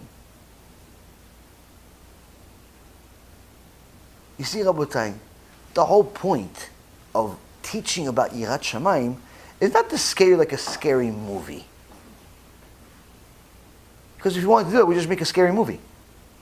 Which didn't happen anyway. But aside from that, is to simply teach you just enough that you don't want to mess with Hashem. You just do what He says. Don't be stupid. Don't look for a way out. Don't go, oh, this is only rabbinical, so what? Somebody came to the Khatam Sofer and said, Rabbi, listen, this halacha over here, the rabbi said to do this, but I just learned about it, and it's only rabbinical. The Khatam Sofer got up off of his chair, old man, got up off of his chair and started yelling at him. Do you know what rabbinical means, you fool? Do you know what rabbinical means? Do you know what it means that you keep saying it? You just kept saying over. Do you know what it means? Do you know what does it mean? Says to him, the Torah Kedoshah tells us, a sin in the Torah has different punishment. You steal, you have to pay double if you get caught. If you don't get caught, you handle it on yourself, you have to pay what you stole. If you ate non-kosher, you get malkot. If you do this, if you do that. Different sins have different punishment. But a rabbinical sin, all of them are death penalty. All of them are death penalty. Not by the Beit Din, by Shamayim. Some by the Beit Din also. But by Shamayim for sure. All of them a death penalty. Do you know what rabbinical means? Rabbinical is Akadosh Baruch Hu's soldiers. When you disrespect the soldiers, it's worse than disrespecting the king. Why? Because the king is also your father. But you disrespect the soldiers, you're disrespecting the whole system. Akadosh Baruch Hu is more critical about disrespecting of his kids, of his soldiers, of the rabbis, than he is on himself. And you're just throwing, it's just rabbinical. Do you even know what that means? He says to him. And if you look at enough Gemara, and enough Musar, and enough Torah, hopefully, we'll acquire Yirat Shamayim. But that's why Shlomo HaMelech and his father said countless times, the beginning of wisdom is fear of Hashem. Because it doesn't matter how many books you read, how many books you own, how many sentences you understand, how many you don't understand, how many questions you ask, how many questions you want to ask. None of that stuff matters until you have Yirat Shamayim. If you don't have Yirat Shamayim, the Gemara in Masechet Shabbat, page 31a, says your Torah is worthless. Why? Because Yirat Shamayim is the preservative of your Torah. Teaching from Rabbi Shimon Bar Yochai, where he gives an analogy of somebody that has a job. He works for a guy, he says, put the food in the top of the shed. And he puts the food and he comes back. And the boss says to him, did you put chumtin on it? Which is preservative. And he says, no. So the boss says to him, it was better off you didn't put anything there then. Meaning it was better off you just left it over here on the outside. It would have preserved better than you just putting it over there with no preservative. So the Gemara says, this chumtin, this preservative, that's Yirat Shamayim. Because even if you know the entire Mishnah by heart, the Gemara says, the entire Mishnah, all 6 parts you know by heart. If you don't have Yirat Shamayim, you won't preserve it, you won't maintain it, you won't keep it, you will still go to Gehinnom. With the knowledge of the entire Mishnah, the entire oral Torah. Why? Without Yirat Shamayim, you don't know how to apply it. So that's why, Rabotai, it's very, very important to ask questions with a nafkamina, with a point, with a reason. How can you apply it to your life? But also, remember, HaKadosh Baruch Hu doesn't owe you anything. Doesn't need you. He would like for you to do tshuva. He would like for you to do good. But if you continue to mess with him, you continue to be like the snake, your end will be like the snake. A permanent punishment like no other. No other animal was ever punished like the snake. So it's important for people to know this is foundation of Judaism. If a person is not afraid of HaKadosh Baruch Hu, doesn't matter what knowledge that he has. And that's why you see all of these heretics that continue to come out of the woodworks every day. What do you think? They don't know Torah? They know Torah. They know a lot of information. Lots and lots of information. But they continue building a deeper Gehinnom every day.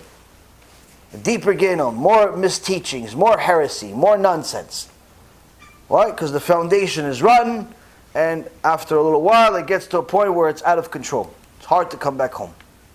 Yeah, let's pass it to the next subject. Give the question to someone else in front of you. What's the point of a rabbinical fence if transgressing it will cast someone to hell as well? What's the point of a rabbinical fence? Some rabbinical law, like Moshe. If someone transgresses Moshe while he's ridiculing the sages, he's going to chamber 7 as well. What's the point of the fence? Okay. So there is several things. As far as having a rabbinical fence, is to protect people from a deoraita offense. Now, if you sin a biblical sin, the sin is extraordinary. Sin is extraordinary because it's a biblical sin. The punishment may not seem so harsh at times, but needless to say, sinning against Hashem is horrible. So the sages instilled a fence around the fence, different rabbinical mitzvot, in order to protect us either from the times or from making the biblical sins.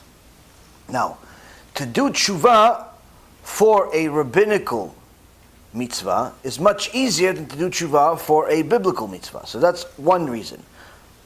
Second thing is that any time there is room for error, meaning there's room for leniency, when it comes to a rabbinical mitzvah, we're more lenient. When it comes to a biblical mitzvah, we're more stringent. So for example, if there is a doubt of what's what, if the mitzvah that we have something to do with, that's at hand, is a biblical mitzvah, we lean to the stringent side. If it's a rabbinical mitzvah, we lean towards the rabbinical side. Not because rabbinical is not important, but because those same rabbinical rules that were instilled in place allowed us to be more lenient when it comes to a doubt in them. Like for example, if, let's say, you have food in front of you, kosher, not kosher, you're not sure, not allowed to eat it, unless you're going to die. But other than that, not allowed to eat it. Why? Because eating not kosher is a sin from the Torah. On the other hand, if you're about to eat kosher food, glat, everything is good, but you forgot if you made a blessing or not. Now, the Gemara Masechet Brachot says, if you enjoy anything in the world without making a blessing, it's like you stole from Hashem. So you would think that if I forgot if I made a blessing or not, I should make a blessing, even if it's a double. Wrong. If you forgot if you made a blessing or not, you don't make another blessing. Why? Because if you would make a second blessing, that would actually end up being a biblical sin of saying Hashem's name in vain. A sin that you didn't even think about when you were too busy eating the food. Point being is that each one of the mitzvot, the rabbinical mitzvot and the biblical mitzvot, are part of the same ecosystem, the same nervous system that we were talking about before. They're all connected in one way or another in our servitude of Hashem. It's not because Hashem is looking to punish us. Needless to say, it's not because the sages are looking to punish us, but rather trying to give us the best opportunity to live a good life in this world and eternally. Now, when a person is too addicted to their own desire or even the illusion of their desire, it's hard for them to accept the mitzvot at face value. Why? Because their ego is telling them, I know better than this old man from the 1800s. I can do better than what he thinks. He's trying to protect me of something. I don't need any protection. I'm good. That's just your ego talking. It's not a reality. The reality is you're nothing. You're an idiot. Well, at least it's in comparison to this big sage from 200 years ago, needless to say from 2,000 years ago. You're closer to a monkey than you are to him, but your ego tells you you're smarter than him. So, because of that, Hashem knew what he's creating, and he said, no, now listening to the sages is not advice. The sages, what they said, is not advice. It's a rule. It's a rule that HaKadosh Baruch Hu allowed them to instill in place in order to protect us from us. Because if he did not give them the power to make these rules enforceable, guess what? We wouldn't keep any Torah. Nothing. Forget about the rabbinical. We wouldn't even keep the biblical mitzvot. Because if everything has to make sense to us, then that means, and we don't have to listen to the sages, then that means that everybody can become their own commentator. Everybody can become their own posek. Everybody can say, listen, what are you saying? Shabbat, you have to keep it for what? 24, 25 hours, 26 hours? Okay, listen, that's in your family. It's good for you guys. In my family, we do 2.4. We do 2.4. We believe, from our tradition, that there was a point. There was a point between the 24 and 25. There was a point, so we do 2.6. We do 2.5. Not 24, 25. We do 2.5. There's a point. Probably in your tradition, it's much older than much older and erased the point. Us, we know what's going on. The point's still over there. There's a dot, and everybody's going to be their own commentator. And this, Rabotai Yekarim, is some of the things that our forefathers worked very, very hard to preserve, but unfortunately, time is one of the tools that Satan uses to hurt us. I give you an example. One of the most extraordinary sections of Judaism in the Sephardic world are the Syrian Jews. They're a very, very long tradition. And they, Baruch HaShem, have a large amount of Talmidei Chachamim in their history, and so on. And their,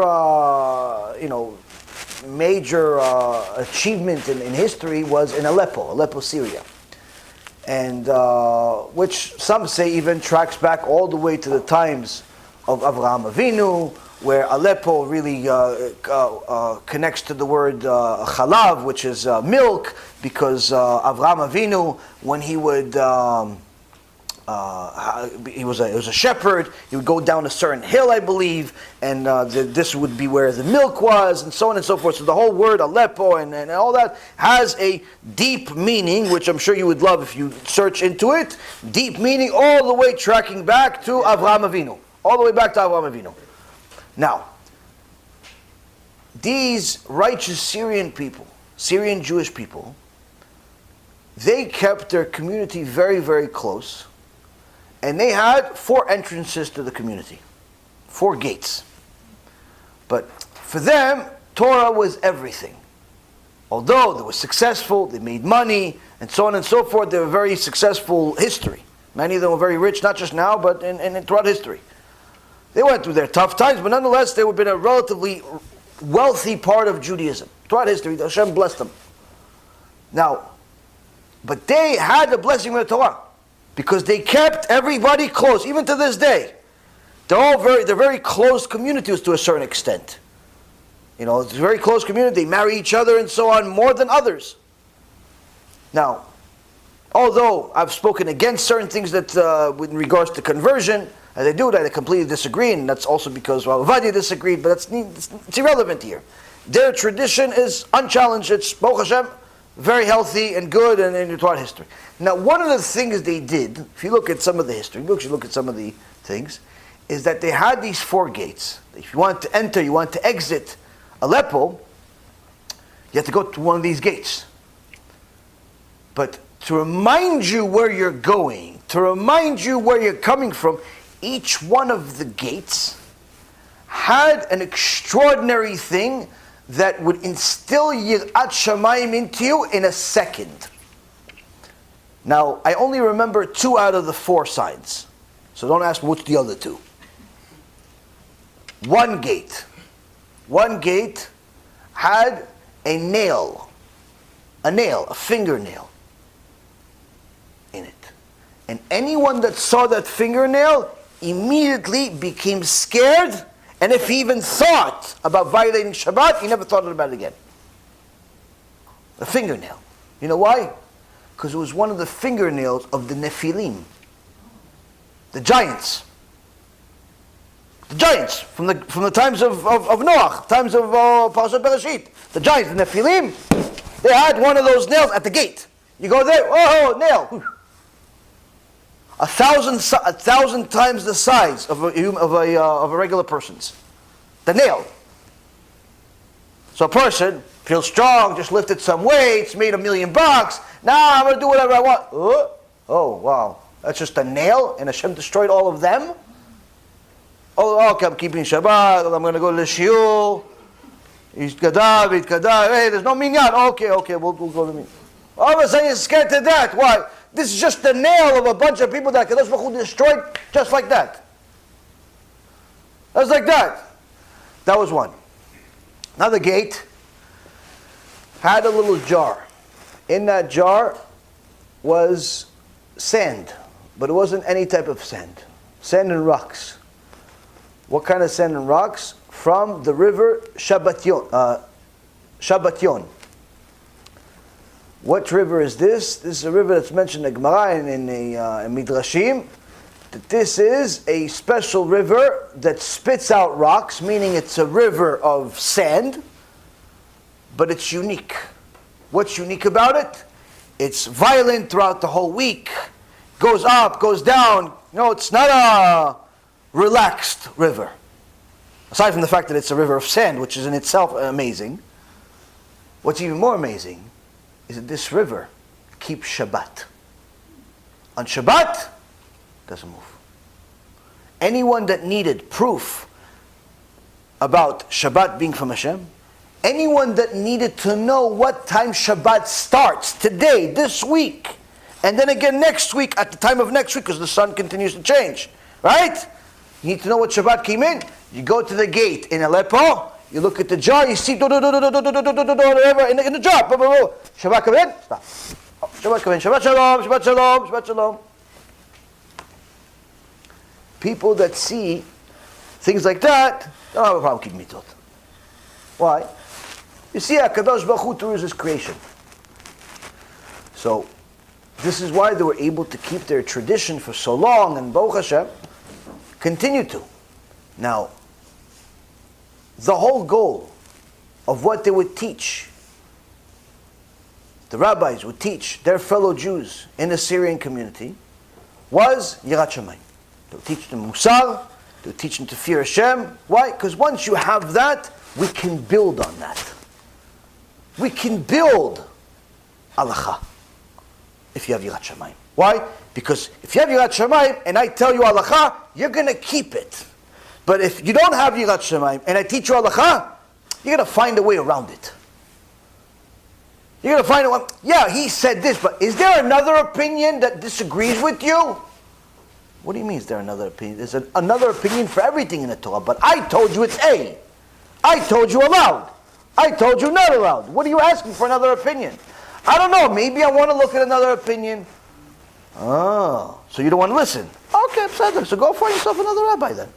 No, I'm just saying. No, it's not I'm just saying. You have to understand. Gemara, Masechet Rosh Hashanah, page 14a, says, the Chumra Bet Shammai, the Chumra Bet Hillel, Shoteh. Someone that's looking for the stringencies only. He wants to be ultra Haredi, the Haredi of Haredi. Only stringencies. Everything's not allowed. Not allowed to look at anything. Even your own wife. Not allowed to look at the wall. Close your eyes. Walk like this all the time. Look at this. Guess what's next to you. Not allowed to eat. Unless it's sand. Because that has to be kosher. Not allowed to do nothing. Not allowed to enjoy. Not allowed to make money. You have to be poor in the streets. Everything is not allowed. Why? Because maybe Bet Shammai said it's not allowed. Everything is not allowed. He's looking for the stringencies of Bet Shammai and Bet Hillel. Gemara says this is Shoteh. This guy's crazy person. Crazy person. And Kula the Bet Shammai, the Kula the Bet Hillel, Rashau, someone that's looking for leniencies. Only leniencies. What did Bet Shammai said? Bet Shammai said not allowed. What about Bet Hillel? Bet Hillel said allowed. Okay, Bet Hillel said allowed? Okay, I'm going with it. I'm a Hillelian. I'm the Hillel of Hillels. Hillel called himself Hillel because of me. I'm going with Hillel. Next week, what Hillel said not allowed. Oh, what Shammai said? Shammai said allowed. Oh, that's why I loved. That's why I always, deep inside, I always loved Shammai. I always loved Shammai. I was really a Shammanian. I was all the time. All the time. That's why I say shh in the Knesset. What do you think I was just shh? No, shh, because I was thinking about Shammai. Because I know he was going to say aloud this week. But last week you said Hillel. I didn't mean that. I was just saying for you. I was trying to make you feel better. The week after that, Hillel. Next week, Rasha. That person, the Gemara says, Rasha. Why? You can't just pick and choose rabbis. You can't look for, pick rabbis like a shopping cart in a supermarket. You have a Rav, Psak Halacha, finished. Yeah, but there's another opinion. That other opinion is for other people, not for you. Not for you. You go by Rav Ovadia, that's it, finished. There's nobody else to look for. Unless it's something Rav Ovadia didn't cover. If it's something Rabbi Ovadia didn't cover, then you look for a psak. If it's something Rabbi Ovadia says you're allowed to go to a different psak, then you could go. But if Rabbi Ovadia paskined on this, and he said no, or he said yes, and you do other, you are a sinner in Shemayim. Yeah, but this other rabbi is also really big, and he said it's okay. Yes, but you don't hold like him. That's why, by the way, there's no leniencies for Sephardi Jews to wear wigs. Why? Because Rabbi Ovadia says no. Shulchan Aruch says no. That's it. Yeah, but the Ashkenazi poskim, they're also big. Yes, they're wonderful, they're big, they're amazing, but they're not for you. Yeah, but there's another Sephardi posek that says it's okay. Yeah, but he's not really your posek. You hold by Rabbi Ovadia 99% of the time. You can't just choose to hold this one on that one. You can't pick and choose rabbis like this. It doesn't work like that. And you know who made this mistake and continues to make this mistake every day and destroy the communities? Modern Orthodox. Modern Orthodox rabbis, God bless them, to do tshuva themselves so their kilot can do tshuva. One of the things that many of them do, I don't know if all of them do, but many of them do, is they give a lecture in the YU strategy, which is how speaker shows up, the rabbi shows up, but before he shows up, somebody comes and gives every attendant a source sheet. A nice folder of all the material he's going to speak about and all of the opinions he's going to mention. And he's going to tell you, this posek said yes, but later on this other posek said no, and this other one said maybe, and this other one said yes, and this other one said no. Yes, no. At the end of the lecture, everyone's confused because he doesn't tell them what's the bottom line. He just tells you, we have a lot of opinions. And guess what happens? Modern Orthodoxy is born. You know what's modern Orthodoxy? I'll just pick whatever I want. Why? He told me there's 2 opinions, there's 500 opinions to everything. So I'm just going to pick one of them. The Gemara specifically forbids this. Now, serious Talmidei Chachamim within modern Orthodoxy are usually not really modern very much, but nonetheless, serious modern people know what's allowed, what's not allowed, and how to choose, what to choose. But the general public doesn't know how to choose. If you tell them I could choose A or B, they're always going to pick whatever they want. That's why there are still people that drive to shul on Shabbat, don't think there's anything wrong with it. Why? Surely if somebody, there's 2 opinions, one says allowed to drive, one says not allowed to drive, like they figure that everything else the rabbi tells us has 87 opinions, at least this one probably has a yes and a no. My first student that ever came that started teaching Torah, I told him within the first year, I told him, not allowed to drive on Shabbat. He looked at me funny. He said, what do you mean I'm not allowed to drive on Shabbat? I've been driving to shul on Shabbat for 20 years. I said, I don't know, you go to Reform? He goes, no, I go to the same shul as you. I said, I'm sorry, Babil. You're not allowed to drive on Shabbat. He goes, but to the Knesset I'm allowed though, right? I said, only to the hospital if you're dying, or somebody else is dying. So unless you're dying every week on Shabbat, you're not allowed to drive on Shabbat. He was dumbfounded. Why? No one ever told him. No one ever told him. So when you give people too many choices, they end up choosing the wrong thing or nothing. Nothing. And this is a tragedy because they're doing the work to show you that our Torah and our sages are literally endless and extraordinary, but this is not to be taught to the general public in such an irresponsible way, where you just leave it up to them to decide. Why? The kula bet Shammai, the kula bet Hillel, rashahu. If they're always going to look for leniencies, they're wicked. And if the rabbi is looking for leniencies, erev rav, not just rabbi, not just rasha. And that's the problem today. The problem is that people don't know how to learn, what to learn, when yes, when no. This is why the Syrian community, the Ashkenazi community, the Hasidic community, everybody is community. The foundation always has been Yirat Shamayim. Why? If you have Yirat Shamayim, you're going to know how to use the rest of the information. You're going to know how to use halacha. You're going to know how to use the Gemara. You're going to know how to use everything else. But without Yirat Shamayim, without fear of the Almighty, you'll distort everything. You'll distort everything, you'll do whatever you want, and You'll end up becoming a naval, a despicable person in the name of the Torah. Next question.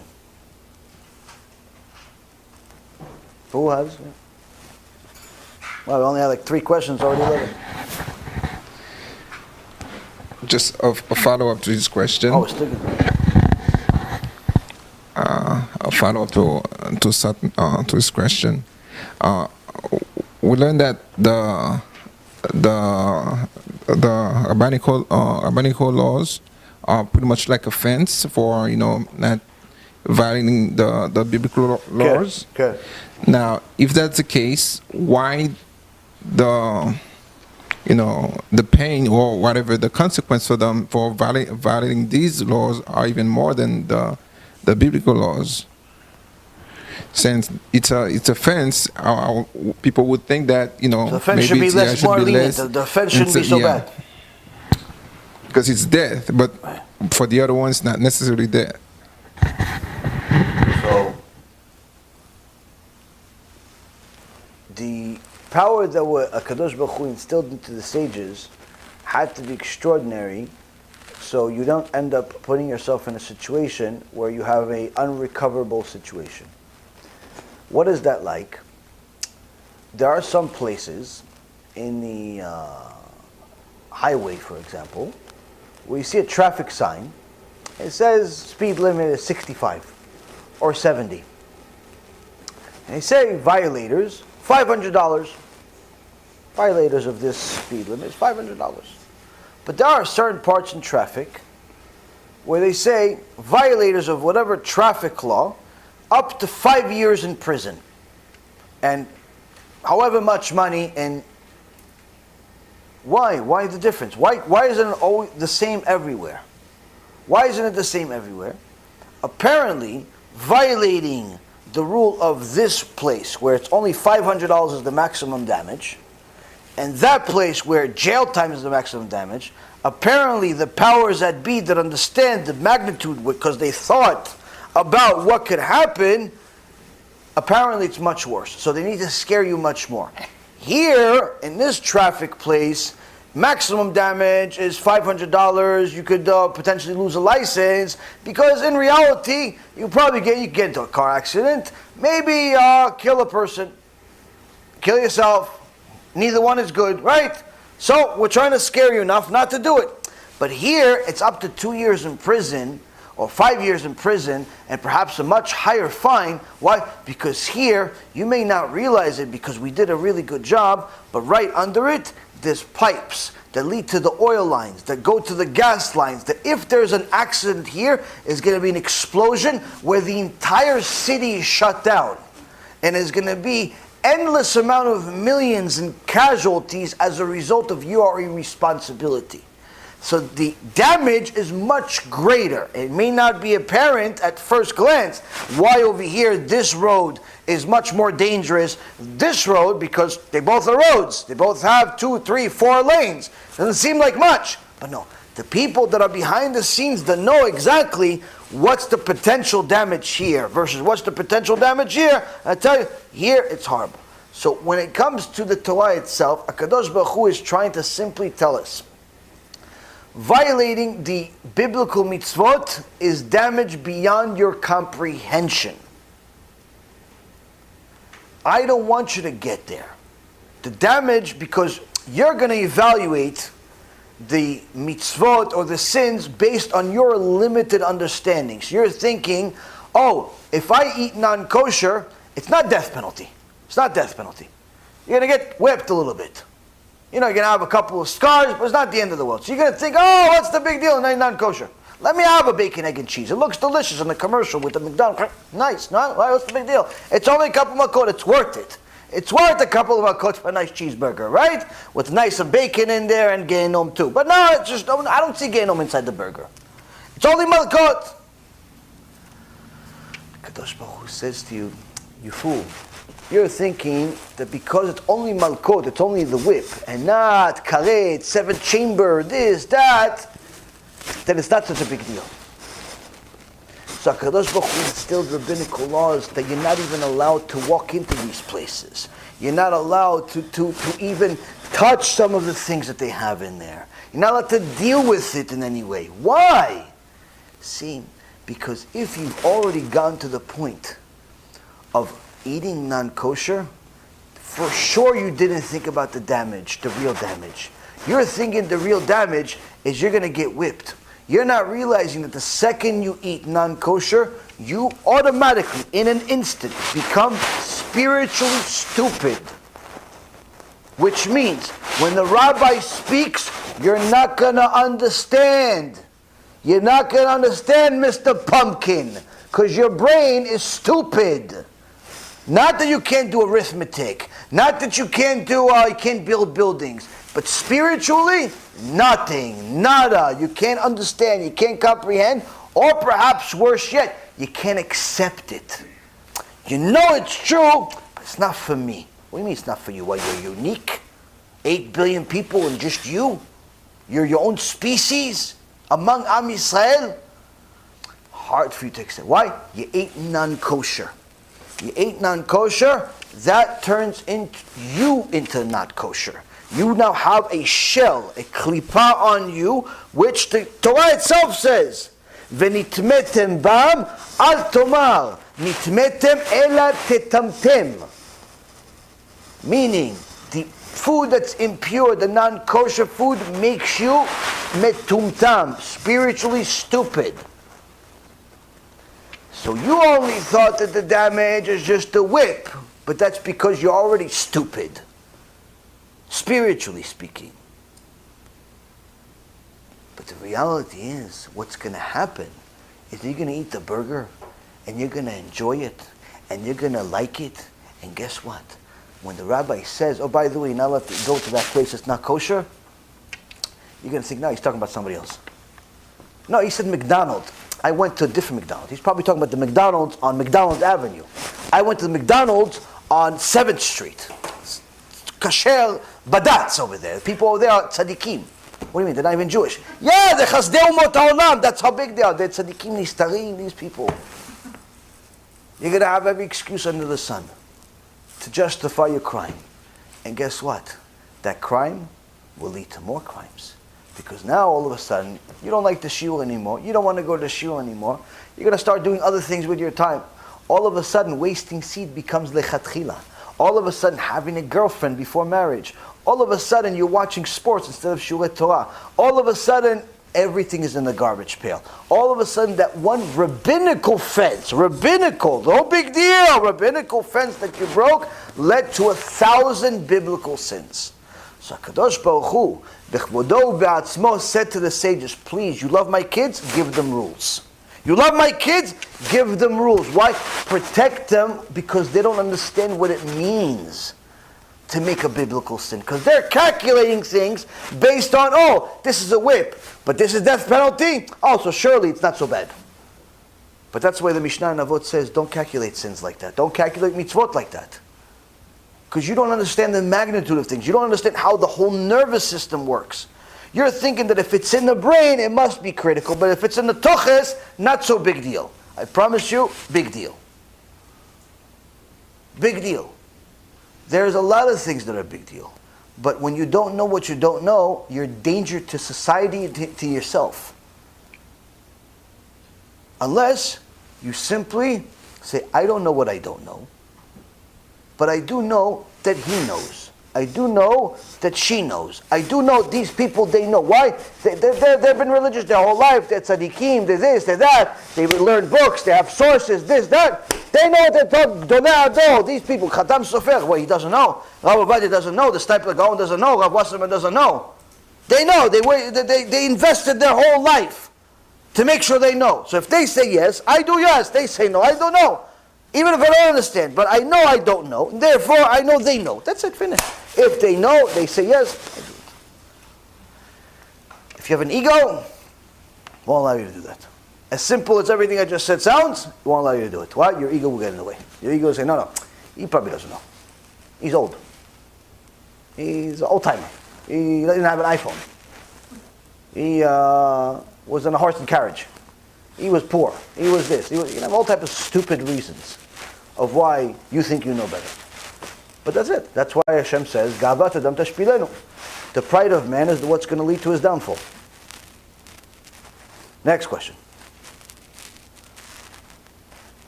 Anybody else has?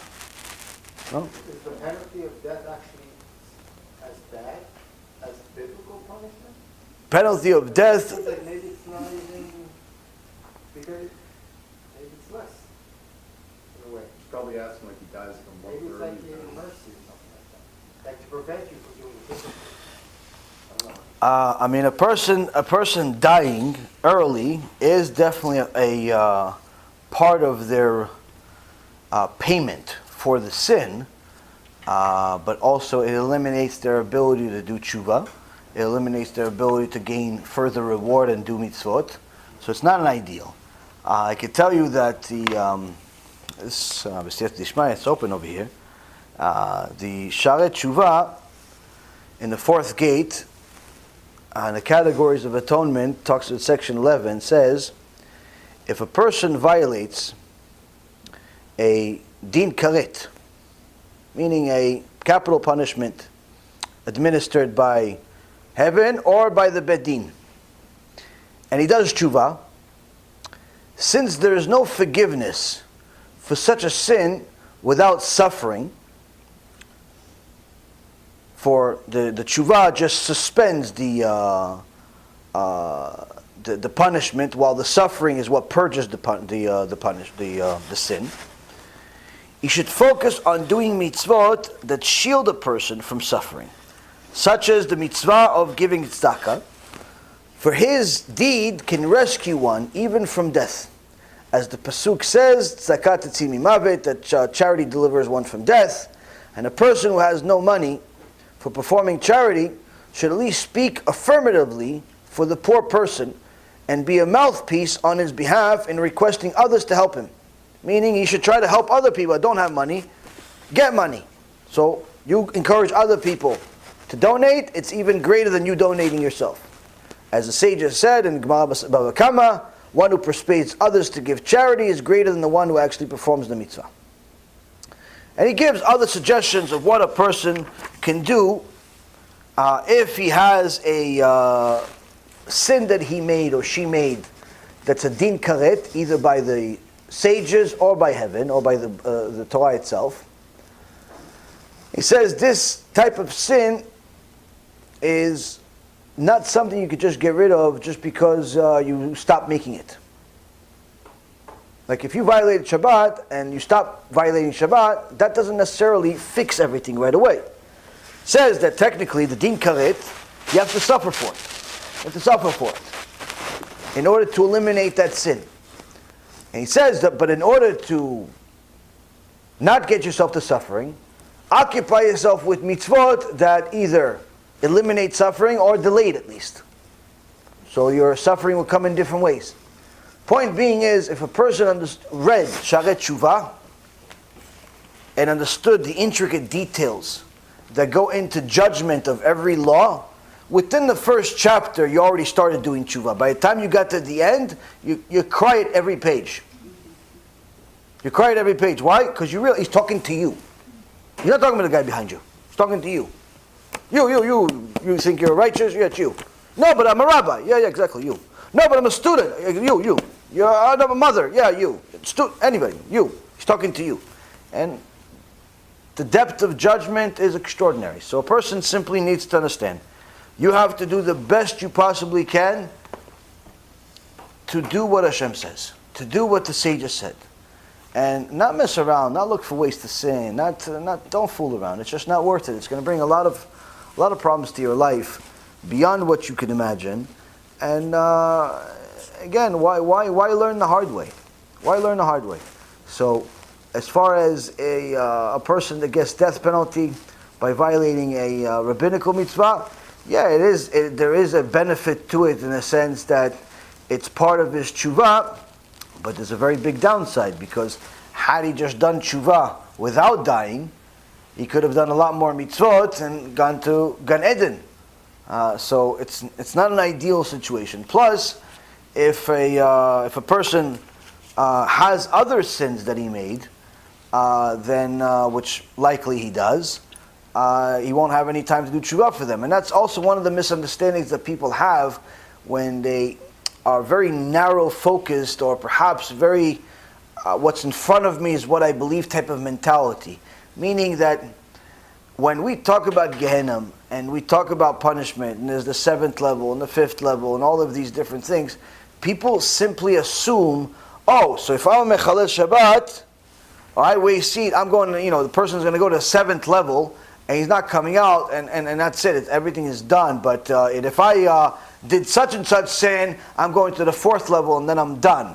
No, it doesn't work that way. It doesn't work that way. Like, it's not even, what I just said is not even a simplification of the system. It's just not it.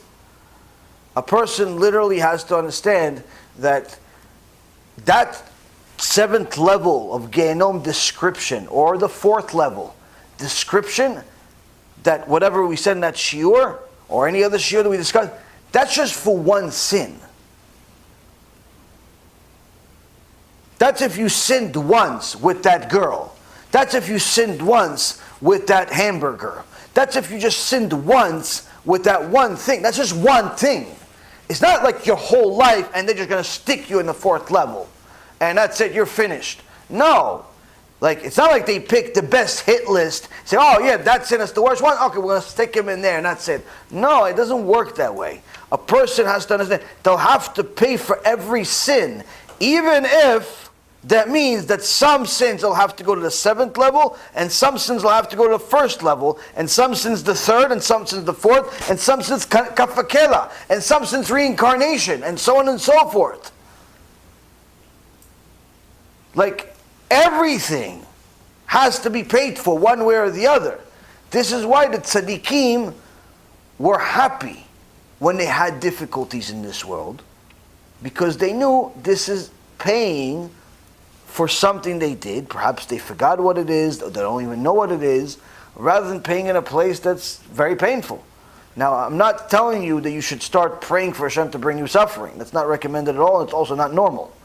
But the reality is that you have to understand that this is not, I don't have an agenda to scare you. I don't have any benefit whatsoever in scaring you. This is simply the teachings of the sages. I'm not making this up. This is not something that I like, or people think, oh, he's always likes to talk about scary stuff. No, it's just the Torah is scary. Life is scary. I don't know, if you're not scared, you probably need to go to a mental institution or something. Like, life is scary. People are dying like flies every day. I don't know if you people realize, but Corona was not the first cause of death in history. Corona is nothing. 1 million people died. It's like nothing. 60 million people die every year. They go to sleep, they don't wake up. They go to work, they hit a truck instead. They wake up healthy, and they die really sick, and so on and so forth. Life is scary. So you better make the best you possibly can out of it, because it doesn't end here. It's just a transition. You go, you live your life, you take off your clothes, and you go to eternal life. Whatever your life is here, 20, 50, 100 years, whatever it is, that's just like a suit. After you finish this life, whatever you did here, you take off the suit, you go to the world, and guess what? That one is permanent. That one's permanent. You better make sure that permanent one is pretty good. But guess what? You can't do anything about that permanent one once you're there. All you do here counts over there. Once you're there, you can't do nothing. You can't do nothing about here, because here doesn't exist anymore, and you can't do nothing about over there. So, a person that doesn't get scared of that they're going to go one day to a permanent place, I don't know what to tell you. I mean, there's no agenda here, there's no benefit, it's just a reality of things. And some people that understand the significance of the judgment literally get to a point where they're not just scared for themselves, they're scared for their family, they're scared for friends, and they share this information because they want to wake people up. But some people don't want to be woken up. Some people think that they're already awake. Some people think that they're already good. And they get themselves in trouble, and then they cry to Hashem. And that the Pasuk says, Ivelet Adam Tesalef Dako, Val Adonai is af libo. The stupidity of man will cause him to sin, and then he gets mad at Hashem for punishing him. So you have to understand that all of the different teachings that we discuss in regards to Gehenom, in regards to punishment and so on, it's to arrive at one conclusion. You have to do what Hashem said, whether you like it or not. Don't mess with them. Don't play around with them. Just simply do it. Stop being stupid. Stop being stubborn. Stop thinking you have a better idea. Stop thinking you have a better system. You're not smarter than the Rambam. You're not smarter than Resh Lakish. You're not smarter than any sage that ever lived, even if that sage is just 5 years ago. You're just you, and I'm just me, and we simply have to listen like little kids, because that's what we are. The smarter you think you are, the more problems you're going to get yourself into, and you're not going to get yourself out. And the reality is that it's going to be very, very painful. Why do that to yourself? Just get yourself collected and do what you need to do. And you'll see that your life will end up being better for it anyway. Your life will be better for it anyway. A religious life that's connected to God is a much better life than any life you can possibly imagine. Of any celebrity or any filthy person that fulfills any one of their desires. Anyone you can name in the world. Our life is 1,000,000 times better. Now, it may not look like to you because you perhaps never felt the true connection to Hashem, but I promise you it is. And you can't really teach this stuff. You can just simply believe it until you get it yourself. But the Gaon, Rabbi Yisrael Misalant, says that even if there was no reward whatsoever, but we could simply do everything Hashem says just to avoid punishment, that's enough of a reason to listen to everything He says to avoid punishment. That's how bad punishment is. So when we describe some of the details of Gehenom, it's nothing. It's nothing. It's literally nothing. The sentence is much more severe, and everything that we said is usually just focusing on one sin. None of us have one sin. None of us have one sin. Everybody has more than one. You had a thought against God more than once. You ate something that you weren't so sure if it's kosher. You said something that wasn't so kosher. You did something that wasn't so kosher. Okay. Within a half a second, we just discovered you have all of us. So that first, second, third, fourth, fifth chamber, all these different things, it's just one sin. That's why you got to do everything possible to do complete tshuva. Why? Because if you do complete tshuva, it could literally turn your sins into mitzvot. Into mitzvot. You avoid Gehenom altogether. Gemara Masechet Yomah, page 86, says the person that does tshuva me'ahava gets to a point where he's turning all of his sins to mitzvot.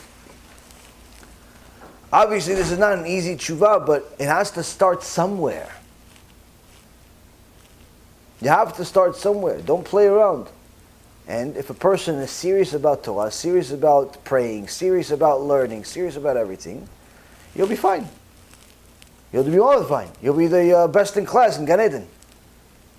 But you continue being a smart mouth. You continue being one of these people that thinks you know everything. Like some of these people that have YouTube channels, and some of these people that think that they can make new rules and go against the sages and so on.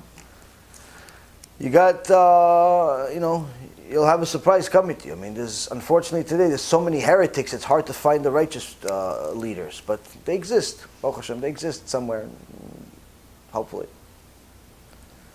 Last question for the night, and we'll call it tonight. Anybody? Somebody?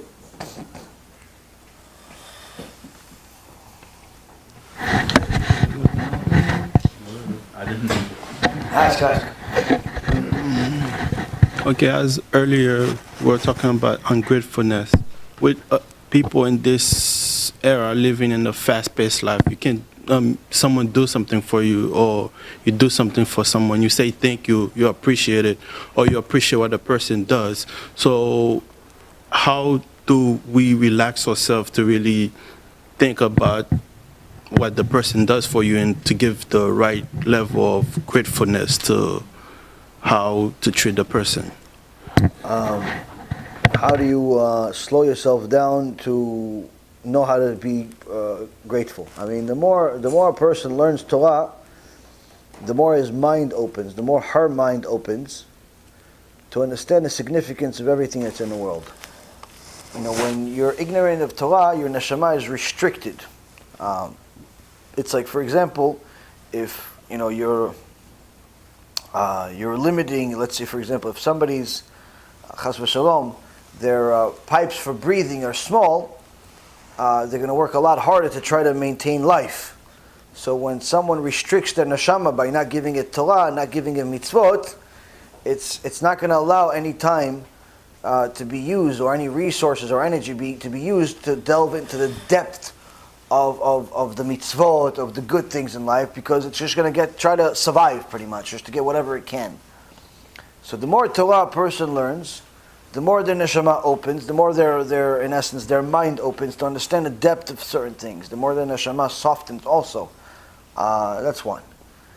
Second thing is, there is a teaching by one of the recent Chachamim, I think it was Rav Shmuel Levitz, who said that when you make a blessing, you should break it up into three. So instead of swallowing the words and many times forgetting if you blessed or not, like saying Baruch Atah Hashem Elokeinu melech haolam she'akol niyeh midvaro, or mezonot, and so on, break it up into three. Baruch Atah Hashem Elokeinu melech haolam she'akol niyeh midvaro, borei minei mezonot, whatever it is. Like, break it up like I just did. Wasn't just an example to tell you what the blessing was. You should actually break it up into three. Why? Because that gives you, number one, enough time to think about the words that you're saying. Number two, think about what you're actually going to benefit from. Why are you even blessing Hashem? Why are you even blessing Hashem? Think about the things that you're getting on a day-to-day basis. Like, enjoy the moment. Don't just think about, I'm hungry, so I want to eat and make sure that this goes into my stomach as soon as possible. Like, you have to contain yourself. Number three, a person that does not know how to control their desires is not a person, it's an animal. So we have to learn how to control our desires by slowing ourselves down. One of the most important teachings that you have to tell kids once they're at a stage of being able to teach them is how to wait. How to wait for certain things. Why? Because if they don't have patience, they're simply going to be animals. If you give them everything they want, whenever they want, all the time, they're just simply going to be animals. Now, you can't teach this really to a 6-month-old or a 1-year-old right away. It takes a little time. But the point being is that you have to teach them how to wait. Why? Because, again, they need to learn patience. They need to learn that not everything is on demand. This generation, unfortunately, wasn't taught that. It's like everybody skipped the generation. Everybody wants everything on demand. So you have to unteach yourself that. And just slow down. And when you get something, when your wife brings you food, when your husband brings you a present, when your husband brings you a food, and your husband gives you whatever it is, whatever that order is, like before, like you just jump and like eat everything and wear everything and do everything, like just relax and say, oh, like observe it, and like if it's clothes or something, a present, don't just like put it on right away and like, oh, like reserve it for Shabbat. Like, reserve it for like a special time to do it, a special time to use it. If it's food, like, look at how many different ingredients she used to cook, or he used to cook this, and like, think about, you know, how many amazing things had to happen for this dish to happen, how hard she worked, how many other people that you don't even know worked, and just try to enjoy the creation for a moment. I'm not saying delve into it for 40 minutes until the food's cold, but don't be like such a like beast. Like, chill out a little bit. Take it easy a little bit. Relax. And control yourself. It's very important to control yourself. Also, it's important to have a little bit of time, of quiet time, where, you know, you think about your day. Think about the things that you've gone through, or the day, or the week. And you, in essence, count your blessings. I know this kind of sounds like it's from the church, but it really is. It's something that a person needs to count how many amazing things happened to him or her during that day, and thank Hashem for it. Again, thank your wife for it. Again, like sometimes, it's if you really do this right, you'll realize that you love people in your life a lot more than you do. Because many times when, people get used to their wife or used to their husband, they just take things for granted. Oh, he takes you to work every day, and he picks you up, and she picks you up, she takes you to the dentist, and people do different things, and they're just used to things. So they forget that, this is like, you're like working together. And what ends up happening is that you don't appreciate each other, and people start growing apart as a result of not feeling appreciative, and the relationship suffers.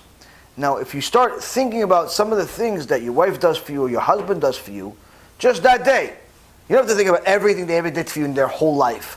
Just particularly that day, you'll realize, wow, that must have been hard for her because she was under pressure, or she didn't feel good, or he was under pressure, or he didn't feel, or whatever it is. You start thinking, and guess what you should do then? Go and say, by the way, thanks. Oh, you said thanks. No, but really, thanks. Really, thank you. I love you. Be a little bit more appreciative of certain things. But how could you be more appreciative? You have to think about them. How could you think about them? Stop thinking about yourself all day.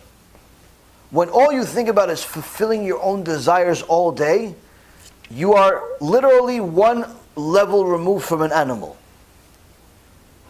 That's what happens with most people. All day, they think about fulfilling their desires. I'm hungry.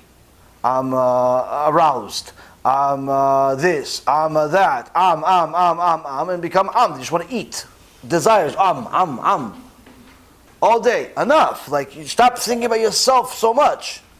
You have to think about the world around you. And the person that thinks about themselves all the time is simply going to be an animal, an appreciative animal. So you have to think about all the things that people do for you. Like I said, you don't have to think about the food long enough until it becomes cold. You don't have to think about every single thing that your wife ever did for you from the time she was born. You don't have to think about every single nice word that your kids ever told you. You don't have to think about every single chidush that your rabbi ever said. No, you don't think about every single thing. But just, what happened today? What happened this week? Think about that stuff. Think about some of that, especially when things are tough. When you want to, you're mad at somebody, you want to not be mad about them, think about all the good things they did for you. You should think about the good things they did for you, all of a sudden you forgot why you're mad.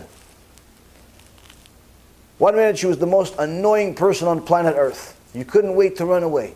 But then you calculated how many million things she did for you to help you in your life, and you're like, I can't believe how amazing she is. Why is she even with me? And then you realize, wait a minute, I was mad at her. You end up apologizing. Why? Because you realize that this person's amazing. Same thing vice versa. You're mad at your kids. You're upset at your kids. Your kids are annoying. Your kids are driving you crazy. Your kids are spoiled, and so on and so forth. But then you realize, wow, every time they fall asleep and I look at them, I think, oh man, I should have done this. I could have done this. I could have done 1.5 million different things that you want to do, you could have done, but they're already asleep. Well, guess what? You could do it this time while they're awake. By thinking about, how cute they are when they're sleeping. But that's the thing. It's like you have to think. And it's hard to think, because there's so many moving parts. You have your phone, you have your computer, you have some other noise over here and some other noise over here, and there's always noise everywhere. So you got to have some time for yourself. It's not easy to get, but nonetheless, you have some time that you think. You think about your day, and if you can't do it every day, at least do it every few days or every week. You have to do it. Because if you don't do it, you're going to ultimately become very, very bitter and miserable in life. Many people in the Hasidic world like to do itbodedut, where they didn't invent it. I mean, this is already mentioned in the Gemara already 2,000 years ago, but nonetheless, it's become much more popular in recent days among even the average folk that just sit there and talk to God for an hour in their own language. And this is a very good idea. Very good idea. I don't know how many people have necessarily such a lenient schedule where they can just give themselves an hour whenever they want, but nonetheless, everybody has some type of time. So you can talk to God in your own language. Aside from the prayer, this doesn't replace Shachrit, Mincha, and Arvit. Aside from your study time, aside from everything else, it's just the time that you just talk to Hashem and thank Him more than you ask Him for stuff. Like you're allowed to ask, it's okay to ask, but also thank. The same applies with your wife, with your husband, with your kids. Like, find a way to express gratitude to the people that are around you. Because one of the people that qualifies as a person that Hashem hates is an ungrateful person. Like, there's a few people that the Gemara says that Hashem hates them. One of those people is an ungrateful person. So if a person is ungrateful to his friend, surely he'll be ungrateful to Hashem. That's what the Gemara says. So needless to say, if he's ungrateful to Hashem, he'll be ungrateful to his friend. So a person needs to spend some time to think about all of the gifts that the world around them gave him, whether it be a divine miracle that he had 15 years ago, or a gift of food today, or a wonderful spouse, or child, or whatever. There's so many things that you get every day that if you don't know how to say thank you 1,000,000 times a day, there's something wrong with you. There's something clearly wrong with you. You're clearly an ungrateful person. If you all day complain and don't know how to say thank you, you have a very, very critical condition of ungratefulness. Very critical condition. If all day you can find things that are wrong, but nothing, like you're just not happy about certain things, you don't know how to say thank you 1,000,000 times a day. Like literally 1,000,000 times a day. If you think about it, you'll have 1,000,000 reasons to say thank you every day. Like if you don't know how to say thank you, you don't know what you should be thankful for, you have a very critical condition. You should seek help. Like refuah shlema, we should pray for you. Pray for you. We should add you to the list, refuah shlema, to such and such, bayan, such and such, who misken, Hashem yishmor v'yatzil, will help him, Hashem yishmor, what? He's worse than everybody else. This guy's got cancer, this guy's got this guy's got that, but this guy, he's worse than them all. Why? Ungrateful. Ooh, misken, everybody starts crying on the street, starts ripping their clothes, sacks. If you really know what it is, if you really understood how many things you have to be grateful for every single day, like if you understood what you have, you'd have literally, you'll be embarrassed to complain.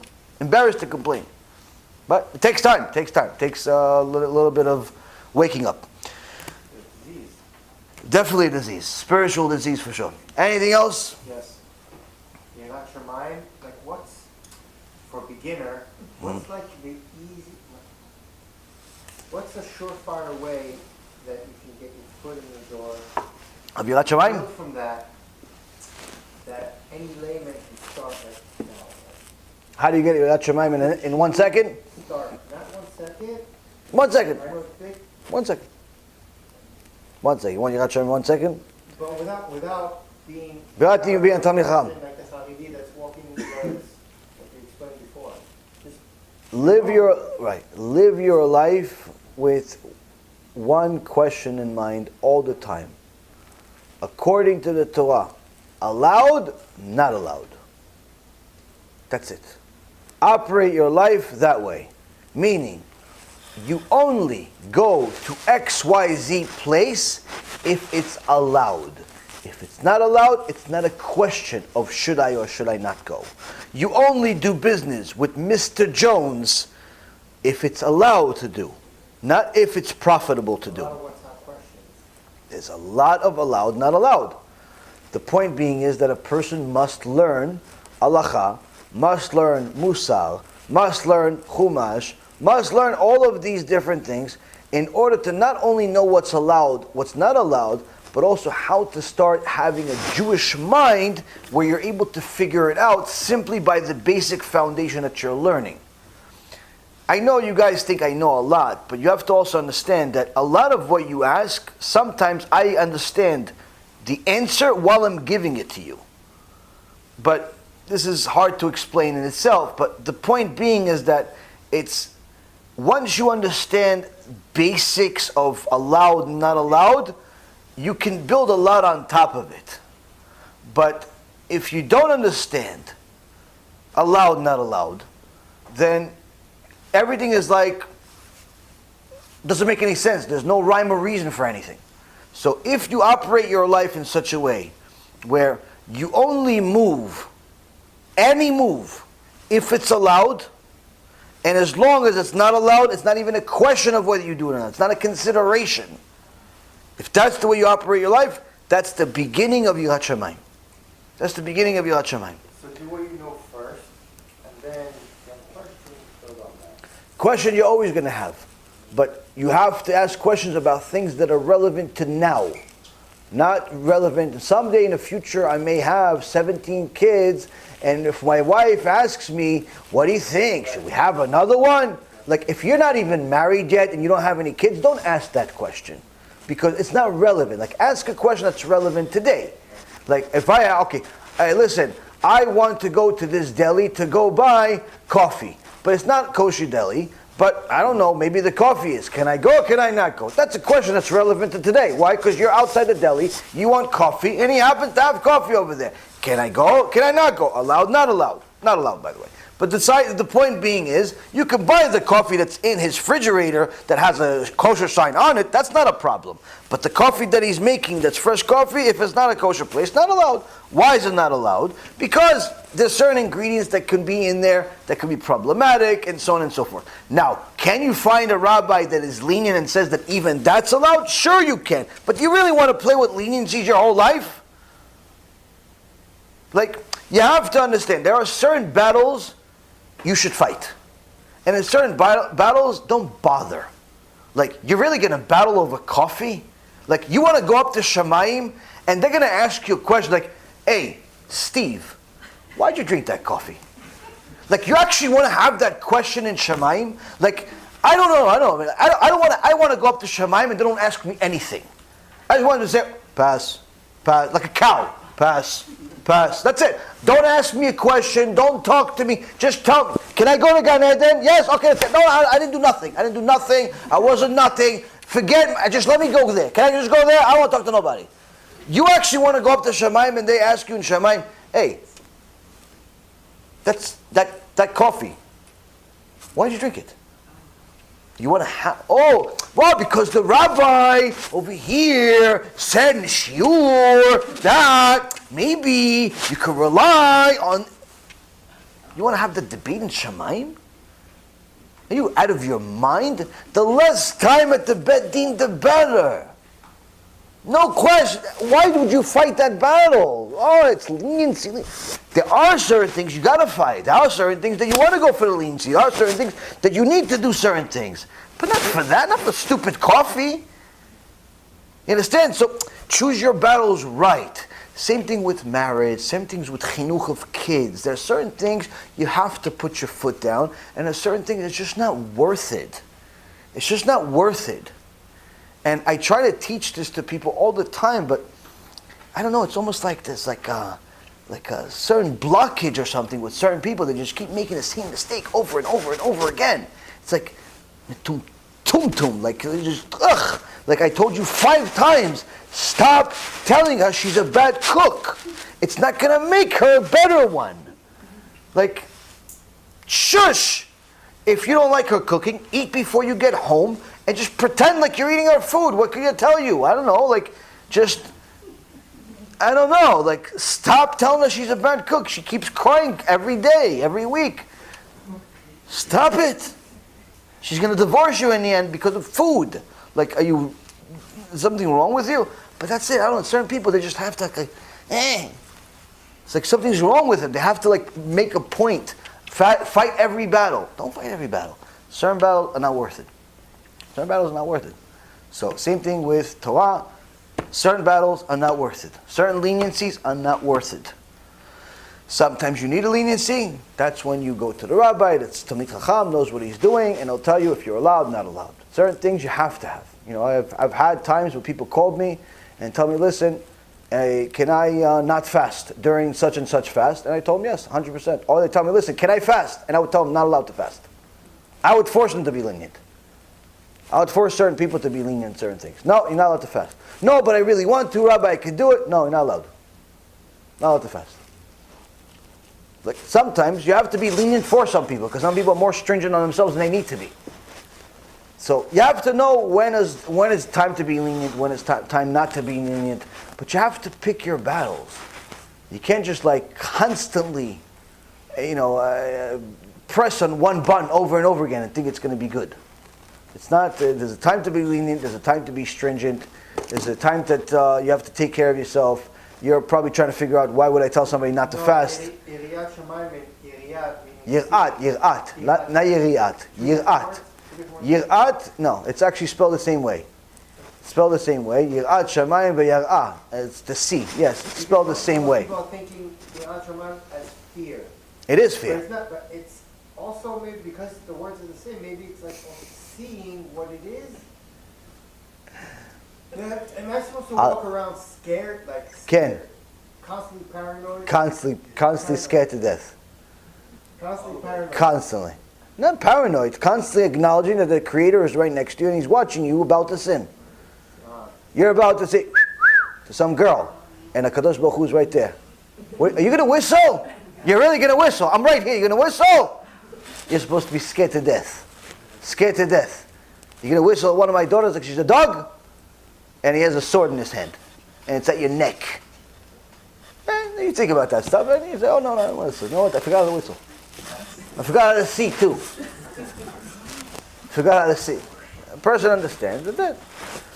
Chachamim say that a person should think of the malach hamavit on top of his neck with a sword at all times. And if he says, no, I don't feel it. Oh, that's because you already cut off your head. It's already because you're spiritually dead. So a person should be scared at all times of the Creator. But again, also know that the Creator knows that you have certain desires, you have certain weaknesses, and He rewards you for overcoming them. He rewards you for overcoming them. You're not just doing it for no reason. But again, you have to take HaKadosh Baruch Hu seriously. You can't play games with Him. You can't go and just decide to make your own rule book and I'll deal with it later type of mentality. It won't work out so well for you, not in this world, not in the next. And that's really the goal for all of these shiurim. It's just to simply have that basic sense of gratitude to Hashem, fear of Hashem, shame of sinning, and a desire to be good. That's really the ultimate goal, is the desire to be good. If we desire to be good, we'll succeed. If we desire not to be good, we're already succeeding, unfortunately. B'ezrat Hashem, we'll all succeed in doing good, wanting to be good, and sanctifying HaKadosh Baruch Hu's name, bring more Kedusha to the world. Baruch Adonai Le'olam, Amen ve'amen. Baruch Hashem, we've completed another year at BeEzrat Hashem. Rabbi Efraim and I are very proud to announce some major milestones that we've achieved, BeEzrat Hashem, and with your help, our dear partners. Over 60 million minutes of our Torah has been watched over the last year. That's 1 million hours of Torah to help people do TeShuva and get closer to Hashem. Over 300,000 CDs have been distributed around the world for free. We've also made over 1,000 lectures between the two of us, as well as also with Rav Chaim being added to the roster. Over 60,000 regular viewers are watching our Torah right now across the board. Over 200,000 answers regarding halacha, family, shlom bayit, different topics on a regular basis being given to people. Over 10,000 people have been helped, whether it's for food or different financial issues. 1,000 families of Torah scholars are being helped by Irgun BeEzrat Hashem. We've published and distributed over 5,000 halachic books, kuntresses, newsletters, musar books around the world. We are also currently helping over 130 families complete their conversion to Orthodox Judaism. Our TV channel continues to grow, our YouTube channel, our Facebook pages, our WhatsApp pages, everything continues to grow, Baruch Hashem. Thanks to Hashem, and thanks to our dear partners. BeEzrat Hashem, much more next year. B'Shem Hashem Na'aseh v'Natzliach, we're very excited to offer you the new BeEzrat Hashem app 3.0. It's a newer, faster app, full of Torah, lots of Kedusha, by the shiurim that we do, myself, Rabbi Efraim, Rav Chaim, where you'll have also newer features where you're able to use the app while you're using other applications on your phone. You'll be able to share the lectures directly from the app. You'll be able to donate online and support our Cube and our Torah work that we're doing. And the most exciting feature is that you'll be able to actually ask questions directly on the app and get answers from the rabbis directly from the app. This is something unprecedented, and Baruch Hashem will be able to offer it.